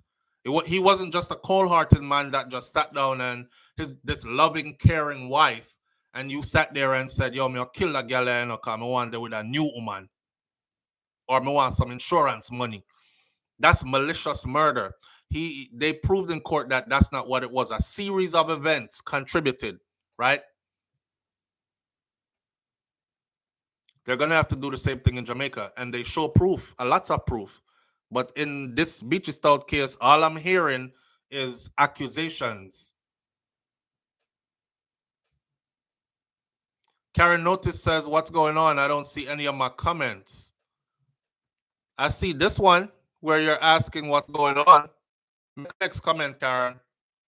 Say something again. Let me see. British Jamaican girl said, but Andre didn't show no remorse. That frigged him. Because him should have gone in a court, go cry. I told you all that before. I would have been a wreck.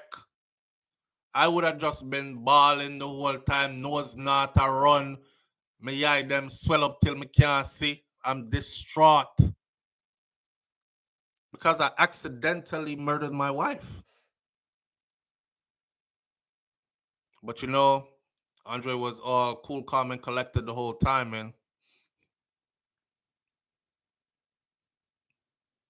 Especially when they got to the gruesome details of what happened to Andreen. Like how the specifics break down and, you know, how them find our body and animal did start eat off pieces and carry the bone them, go other places and stuff. Karen says American justice system is different from the Jamaica justice system. Absolutely. Absolutely. Proof is all I ask for.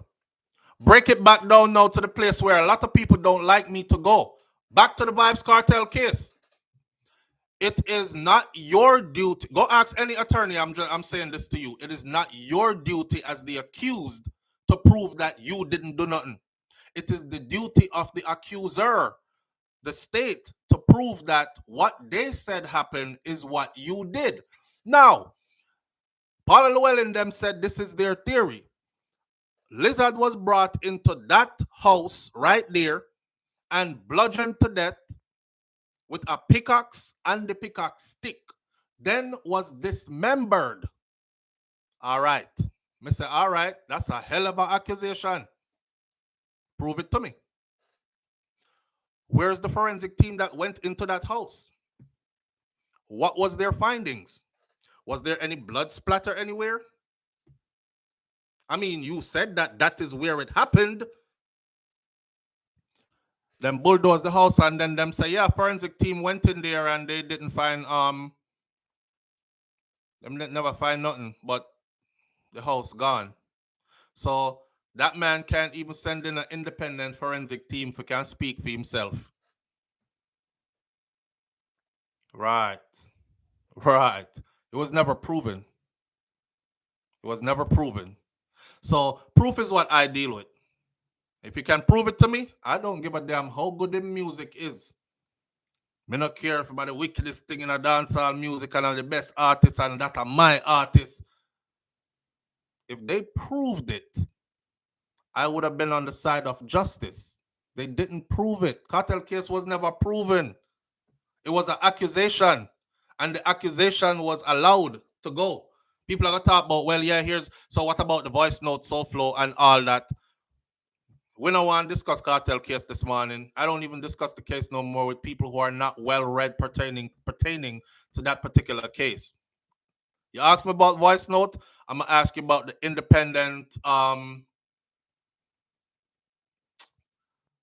independent forensic specialist who flew into Jamaica to analyze those voice notes and that phone. What was his findings? What was his findings? If you don't know what his finding was, you can't argue cartel case with me. Right. So yeah.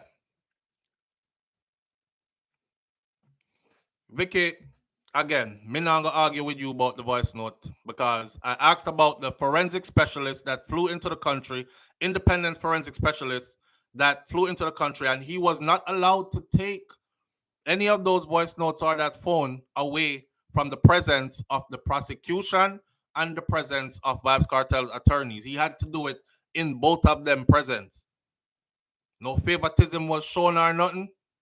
And what was his findings? That's what me ask you. So we don't have to argue about voice note, that pass. See, y'all like to argue the flash in the pan stuff. Oh, Beachy said, the man said, Beachy said, him to burn her up with the acid and she did under the dryer and him did go burn her up, but when him look on her, she did too pretty. See, that's all the sensationalized stuff, right? Did it happen? We're talking about a court of law. Proof say it happened. They're going to have to prove that it happened, and they can't. And in Beachy's case, that's what I'm waiting on. I'm waiting on the proof for everything, the proof. Moving on now to the Donna Lee Donaldson case. Here goes Mr. Maitland. Attorney representing Constable Noel Maitland says that they are concerned about his health behind bars. Jamaica seem like the killer them get more rights than victim. We're concerned about his health behind bars. When them say cartel, them concerned about cartel behind bars, the amount of people will say, it's prison. If you are got dead in there, dead in there. Maitland appeared in the Home Circuit Court for a plea case management hearing on Wednesday. He's charged with the murder of social media influencer and at the time was his girlfriend, Donna Lee Donaldson, and preventing the lawful burial of a corpse because he doesn't want to say what happened to the body and where it is. Therefore, he's preventing her family from giving her a proper burial. I remember in the Vybz Kartel case, the attorney said, not the attorney, the judge said when asked, why was the case so steep? Why was the sentence so steep? He said, because they're preventing the family from giving their loved one a proper burial. Okay, so here we are in the Noel Maitland case. I want to see the same treatment. I watch a case that close enough. Noel Maitland was a constable of police and an in-demand music producer up to the time of his arrest for the murder of Donna Lee Donaldson. He lived comfortably in a New Kingston apartment, uptown style, and appeared to be a man who had some weight in his wallet, drive a nice Bimmer, star among the stars. But according to his attorney, Chadwick Berry, Maitland's experience in police custody since his arrest has been nightmarish. Maitland has been living in a cell now for 462 days. Boy, time of life. Mr. Berry told the court that conditions were so unsanitary in that jail that Maitland's skin is now covered in blotches and patches. Maitland was also heard telling his attorney that he feared that he was developing blood clots as well. The accused policeman appeared in court wearing a gray t-shirt, a pair of white shorts, and slippers. This is not courtroom attire for Jamaica, my friend. He seemed cheerful and in good spirit. He was seen smiling and he was whispering to the court staff. The prosecution told the court that its case against the accused constable was still not ready to proceed. This is the prosecution, telling the court. I want to understand this. The prosecution is telling the court that its case against the accused is still not ready to proceed. Why? Why? Uno have videotape of her going into his apartment, and the same video that was trained on his residence shows nothing without the tape being interrupted of her coming back out. Her blood was found in his apartment in many different places. Why? Why them not have enough to start? The prosecution, DPP, told the court that this case against the accused constable was not ready to proceed. The plea and the case management hearing was therefore postponed to November 15th. On November 15th, a renewed bail application will also be made on his behalf, trying to get him out.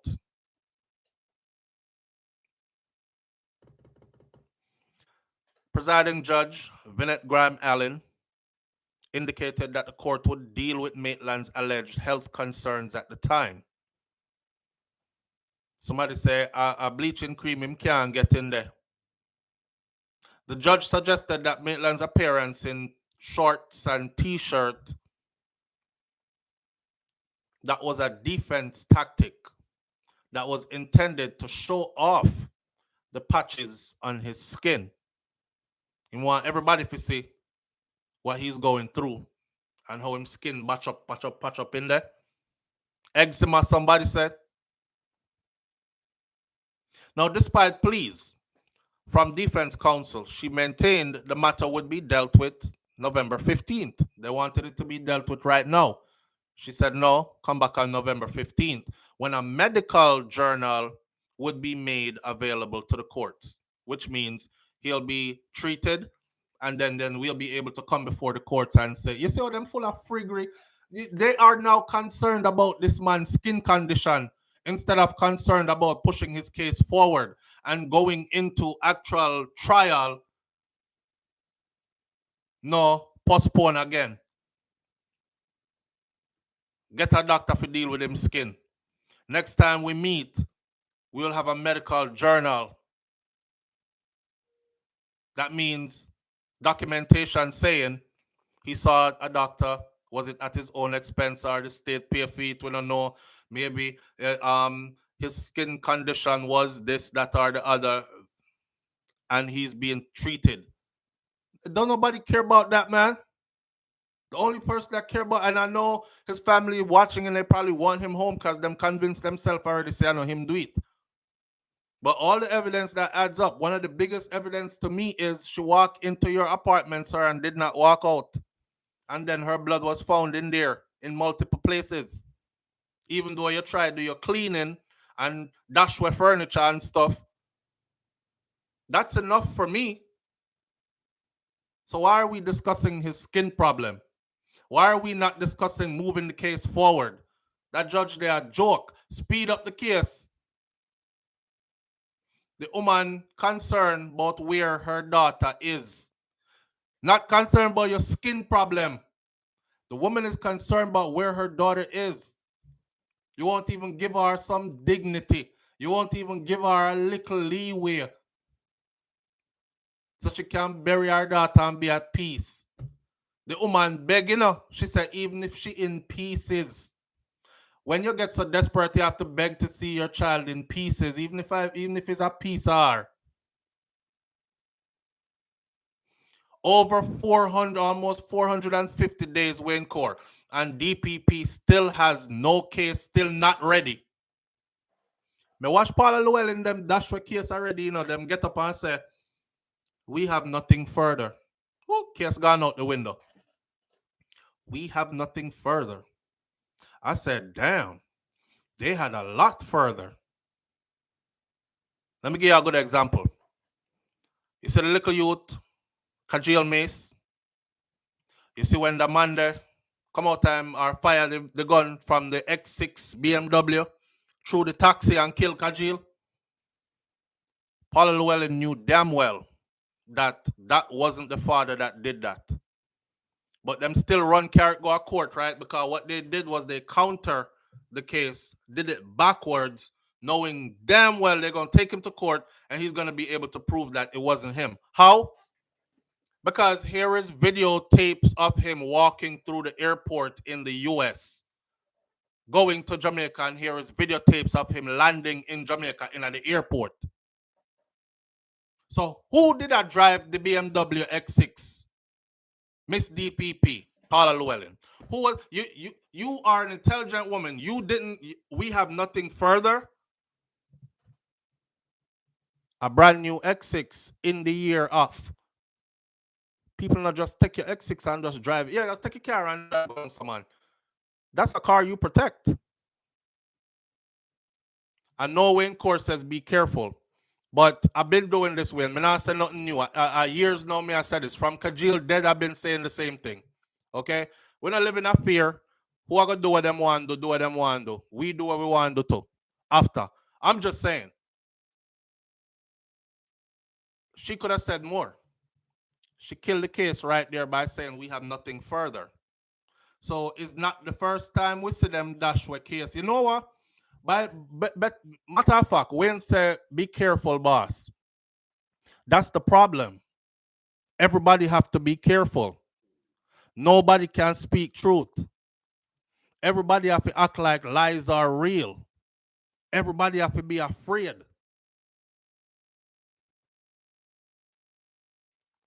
You can only do something to me once or kill me once.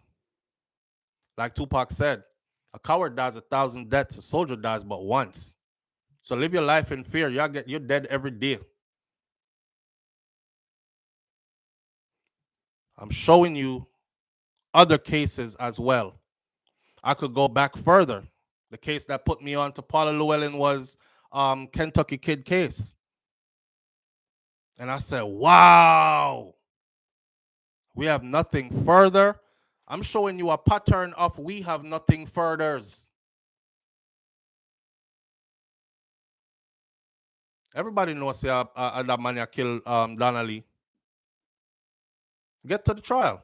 Get to the trial. We over here using newspaper and news headlines worrying about the man's skin condition.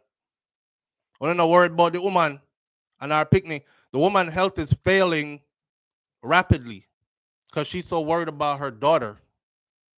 She have begged to find at least one little piece of her. And y'all worried about this man's skin condition. Yo. Her mother, Sophia Lugg, had reportedly pleaded for information on the location of her daughter's body. And she's not getting none. She's not getting none. Our other two couple of stories this morning, which will be fleetingly mentioned but later discussed. We still saying Donnelly, we still saying justice for Donnelly Donaldson, man. We know what it is. It's plain to see what it is.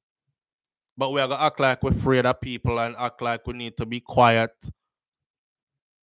See, everybody want you to be careful until I feed them turn. Then them no want you to be careful no more. Speak on this for me, please, Souflo. Why is nobody saying anything? Me not say nothing bad about you, Wayne. I'm just saying that over the years, that's what I have realized as this platform grew. Everybody wants you to be quiet and be careful and Souflo, man. What you're saying or whatever. And then me watch the tables turn to where I've seen multiple people who tune into this. Souflo, I watch you every day. I never thought this would hit my family. The story where you do this morning, that was my father. The story where you do this morning, that was my brother. The story where you do this morning, that was my sister. And Souflo, speak on it, Souflo. Everybody want you speak now when I feed them turn. Shout out to the people who wish good for others as you wish good for yourself is a real thing. Yeah. That way.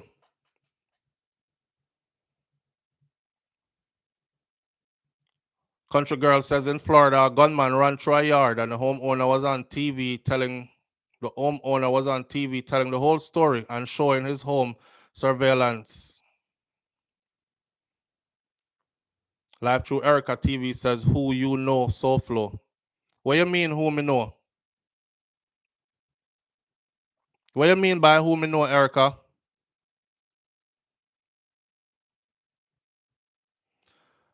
Phillip Paulwell put up his daughter's picture. We don't even need to say too many words about that. So Jamaican Parliament member Phillip Paulwell is remembering his slain infant daughter, Sarayah. This would have been her 1-year anniversary birthday on November 2nd. Today is the 3rd. So yesterday she would have turned 1. The poor baby didn't even make it to her first birthday, her first year on earth. He put up 5 pictures. Actually, we showed 4. And of course, hundreds of comments came out about those pictures.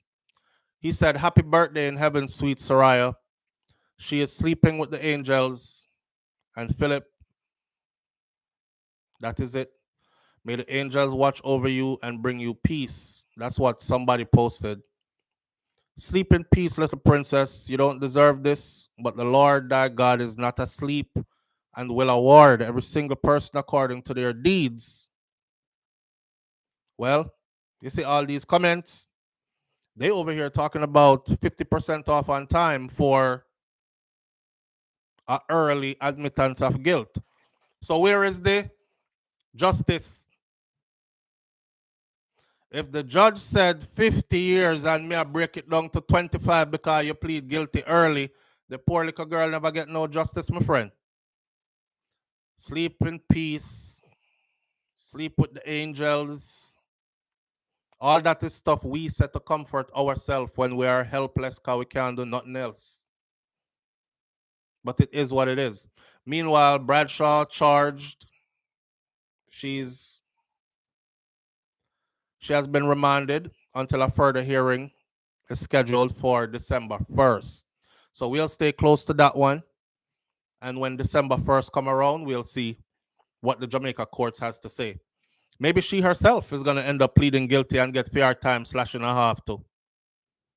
Again, Wayne Core, no justice for the victim.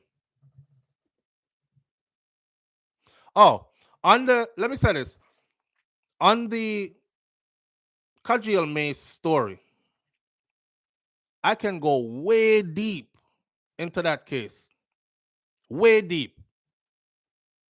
But I won't.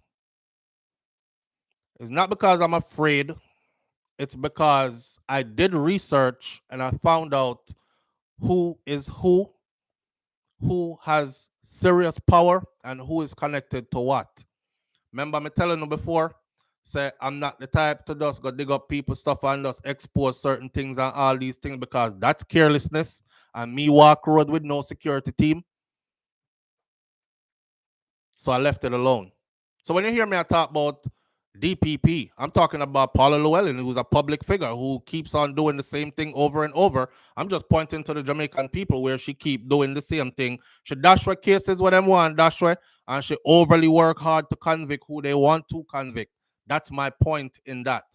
You probably was telling me don't watch what me I do, because you probably do your research to and figure out in that who is who, right? Live on the air with Souflo. Good morning. Hello, good morning. Good morning. How you doing? I'm fine. Talk to her now. I've been watching you for about 2 months. Mm-hmm. And I have to tell you, I absolutely love your program. I appreciate you. Thank you. Okay, my coworker turned me on to you, and I think I want to be a member, but $9.99 a month. Do you think that's a little bit too steep? $9.99 a month is a little bit too steep. If I think it's too steep, Yes, I'm not, because I don't know. I just like you so much. I just do you can't think even stop looking in your eyes. say I need some lick though? Do you think do you think waking up at 3 a.m. every day is too steep? And working The hours thing to put is, and working the hours thing to do is, research to bring. I think it's worth it. I changed my mind, sir. You change your mind? I think it's worth it. Because your eyes do something to me. When oh my God. You is a problem, you know. Oh, Yeah. dude. You is a problem. You is a problem. So, Yes. so, Yes. all right All then. right. Good morning. Look here. Yes. Look here now. Me don't know what happened to my channel, my little brain child, my baby. Come on, you need to put up some I, content. I start waiting on Souflo. Everybody I threatened them gonna take me down. To make the real story. It look like some people when know me hear it to the grapevine, so they gonna talk about them. Somebody send them a message, so them gonna take down my channel, my poor baby when I do not yet. Then you say this morning, so me I curse YouTube. You don't know what happened to that poor channel. I'm worried about that channel myself. Because the head where I pop out of my Dutch pot, me half open the cover up of the Dutch pot, and midnight Saturday night, Mm-hmm. one man a jump out. Yeah. And more advice, because more advice for know if we can put up certain picture and do certain things. So please, so for answer my email, I'm gonna send it today. All right, I will. Thank you. May I give you some instruction? All right. That's what I need. Yeah, man. I got you. I got you. All right. All right. Easy, you know. She's a problem, you know. Yeah, Vicky needs to put up some content, but I understand because it's a touchy time to be doing these platforms and stuff. You know, especially if you decide to start talk certain things, you better have your stuff sewed up, or else it's gonna be futile. All right, keep this one short for all the British people who tune in here. You heard it here, even though it's everywhere else.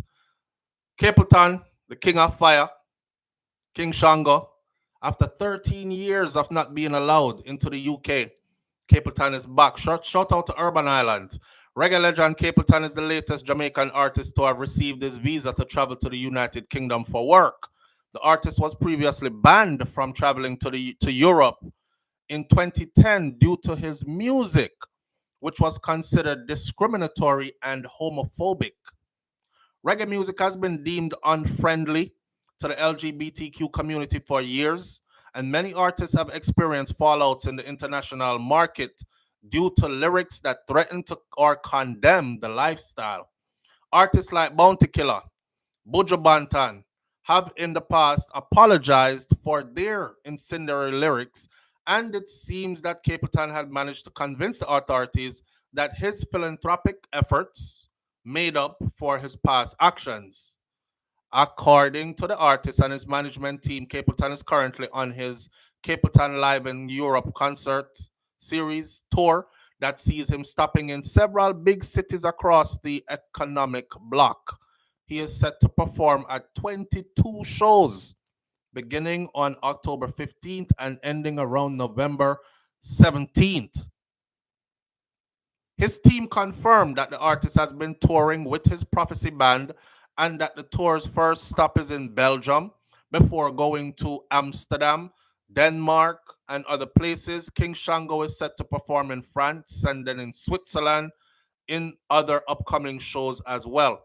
Capleton returns to the UK, marks 13 years since he was named by the Home Office as possibly committing a crime against UK nationals due to his music, his lyrics that denounced homosexuality. Back in 2004, the UK Home Office announced that the artist, along with Elephant Man, Beanie Man, Buju Banton, Bounty Killer, Vibes Cartel, TOK, they were being investigated by police for their violent lyrics against gays. The artists, all of them, they were not charged with any crimes, but they were denied entry back into the UK, including Sizzler, who was on tour at the time In the meantime, it seems that the Home Office have relaxed measures for Jamaican artists that are visiting the country. Bounty Killer recently announced that he got his UK visa back, right, and he's in the UK. He's currently in England on tour right now with Baby Sham. On Instagram, Capleton celebrated the restoration of his UK visa by sharing a motivated message to his supporters. And he said, "Always remember, there will be obstacles, there will be stumbling blocks, there will be misfortunes, but always remember, keep your focus," the artist said while performing on Wednesday night. Know what your goals are, reach out for them. Never let anyone deter you, never let anyone tell you you can't make it in life. Be yourself, who you are, and know where you are going in order to know where you are going in order to know where you are going. I think it meant he said know where you are coming from in order to know where you're going. Never be a traitor or a sellout to your culture, your heritage, your philosophy, or your curriculum. King Shango added in a caption, "My UK visa was reinstated after 13 years. I'm in Europe right now on tour and looking forward to performing for UK fans soon," as he performed his hit single, Rocky Road. It's a rocky road, the road is so tough. Rocky road, road is so rough. A rocky road, trod in this world for the longest while. Yeah, man. So big up to them for that. Them fly the gate. The visas are being handed back out. Apparently, I think they've gotten over um, hurt feelings, and people are saying freedom of speech, or it's a matter of don't you ever sing that song again. Okay, I agree. I apologize. I shouldn't have sang it. Now looking back, it is what it is, and I agree. I'm now gonna do it again, kind of thing. So switch up the song them and come in and sing for everybody. People them say yes. Live on the air with SouFlo. Good morning. Can I hear your family? Hello. Oh, this. Yeah. Yeah, now me hear you. Come on, man. You're up on the ear, man. You know, so you have to go talk up loud. What? Morning. I have this and get through. Then get to go back to UK So them get them visa and and thing. Europe. Yeah.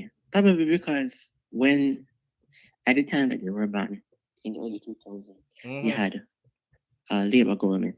So it was a more liberal Democrat kind of thing. So they would have just run to ban them. But they got through now because this prime minister has time to kind of do like a Republican anti this, anti that kind of stuff, anti immigration, anti trans people, and all something there. So them try to get because them go through all the policy, them and kind of reevaluate certain things. But I think they should have never let them. Wait, why you think them get them visa back? Because of something with Andrew do? No, or not this Andrew, administration? the British Prime Minister. Oh, the British Prime Minister. Yes. Okay. Remember the British have their own Labour and they have their own Conservative. Right. So when they were banned was during a government that was more like a Democrats were more sensitive to certain topics and would ban you and restrict your access to the country over certain stuff like Okay. that. I know what they have now. Now they have a conservative government that actually have time to do it. The one before probably would have restricted the ban, they probably would have lifted the ban, but because of COVID and he was so everybody before this one was so caught up in COVID, they wouldn't have had time to go through all this other stuff. But this is during from 2010s, 2010, you know.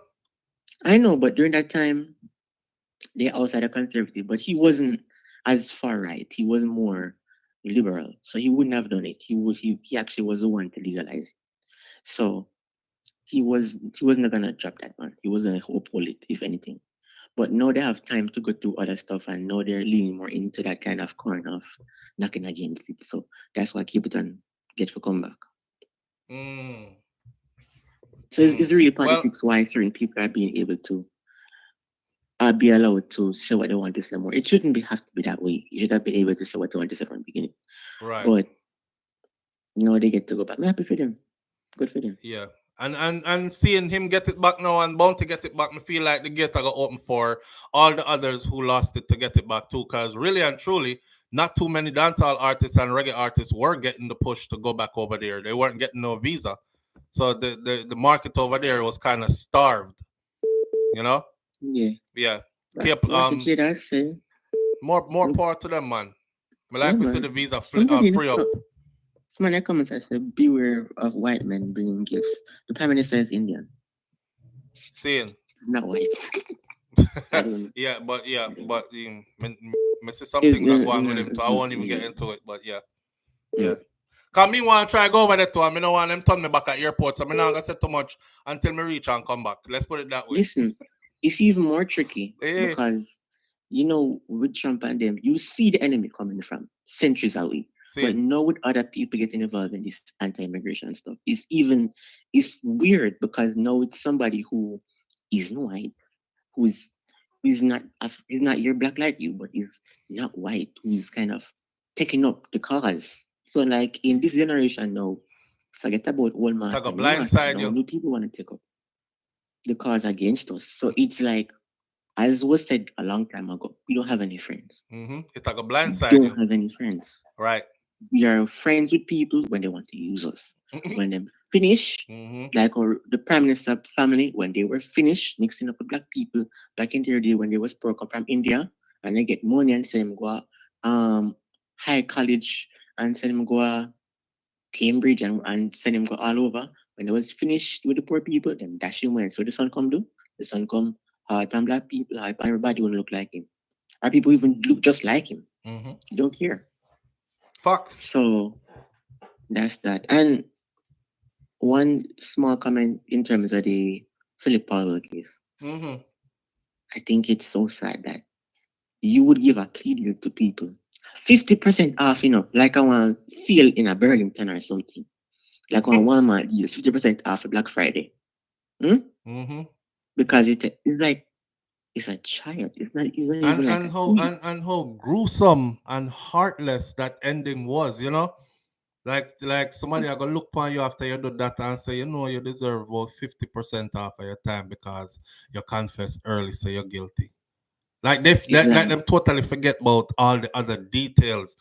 The details them did so sick, somehow we couldn't even stand to listen to it. I remember it was playing and some people was like, SouFlo, me log out now, me talk to you later because I can't take it. Nobody has to they should listen. Everybody should hear exactly what happened. Right. So but some people can't take it, man. Some people are not that desensitized. And this is something we spoke about before too. Because you need to know where you're living. You need to know the realities of what's happening around, true? Right. What kind of society you're in. It's not one that's distracting you by, the KFC on Friday, you're going to make going a long line or you go to work or wait. No. Where you're living in now is a place that gives men rape and kill kids 13, 12, 10 years, 25 years. You're living in a place where children are not safe. You're living in a place where you're not safe. And if you get shot by the wrong person or somebody who knows somebody, then maybe if you were in a different place, your killer would get like 60 years, but because the person know other people, they only get 9 or 8 or 5 and then parole in 3 and then that's it. True. That's it. True. So everybody need to hear the gruesome details to make it stick in your head. Bring home the reality. You can change it. But if you're not going to change it, hey. You know what? You made a point. You made a point. Because ignoring it or saying me can't stomach it, me don't want to hear it. It actually allows you an escape path to deal with the reality. And yes, you can change it, but you won't be a part of wanting to change it if you are not submerged in it, if you don't know the details, if it doesn't strike something in you, right? This is how we got our freedom, actually. Is when we took the visuals, as somebody say, I'm a visual person. No, when we took those visuals of our suffering to the white people them in the middle class in those communities, and we strike over there, and we march over there, and we burn them for them house, and we fight over there, and we did like what happened in America during the 60s when we took up arms and we march and we made our voice heard everywhere to those people too who were so comfortable. They were forced to listen and watch and in horror of what was happening. They had no choice. So when you bring the truth, as disgusting as it could have been, in our switch, put it on the doorstep of the people them who feel so calm right now, who feel so when it's a peace and safety. Those who have the option to not listen and not pay attention. Yeah. The only way you can avoid it is if you really are heartless. If you have no sympathy for our humanity, then no, we have no other alternative. We just write to off and say, yeah, we'll keep to. So this is how we get change. This is one of the only mediums we have in our country to get change. Put it on them doorstep. Well said. Well said. Absolutely well said. And when you are going to, talk about the nigga eat sitting. But they what? Nigga eat sitting. No. Me not go down there. No, sir. I mean, you know why, so me don't know why you ask me. But you know why. No, me not nothing to say to them about them sitting. Make them go along with it. Make them go along with it. And it's sad though, in all we can do is just up where and look and see what go on and can't say nothing. Because I know we fight when I started, when I go in. Same way. Me I left you right which part today. All right. Big up yourself here. All right. Manners. Yo, I'm not gonna say nothing more. I'm not gonna talk about the 50 or something. I'll do that on a different video. I'm gonna end right here because I'm sure wife is probably out there cut the eye right now because she wants to go to the gym and I'm cutting into her gym time at 9 o'clock with supposed to end. With all that said though, right? The brother that anytime him call is a joy because you see how his insight, you see how him creep up with the insight, and you see how he went way deep with that. It's awareness he was speaking of.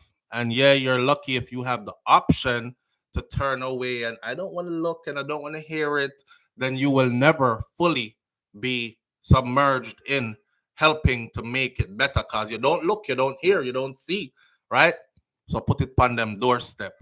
Yo, big up yourself, youth, every time. Very intelligent. Shout out to all the people tuning in this morning. Manners and respect to each and every one of you. My family, big up on yourself, especially those in green. Have a wonderful weekend. Walk with the Most High. And remember me, I tell you, think before you do. Think before you act. Karma is real that way. Actions, consequences. Actions, reaction. That govern the universe. All right? One love. I'm out. Peace.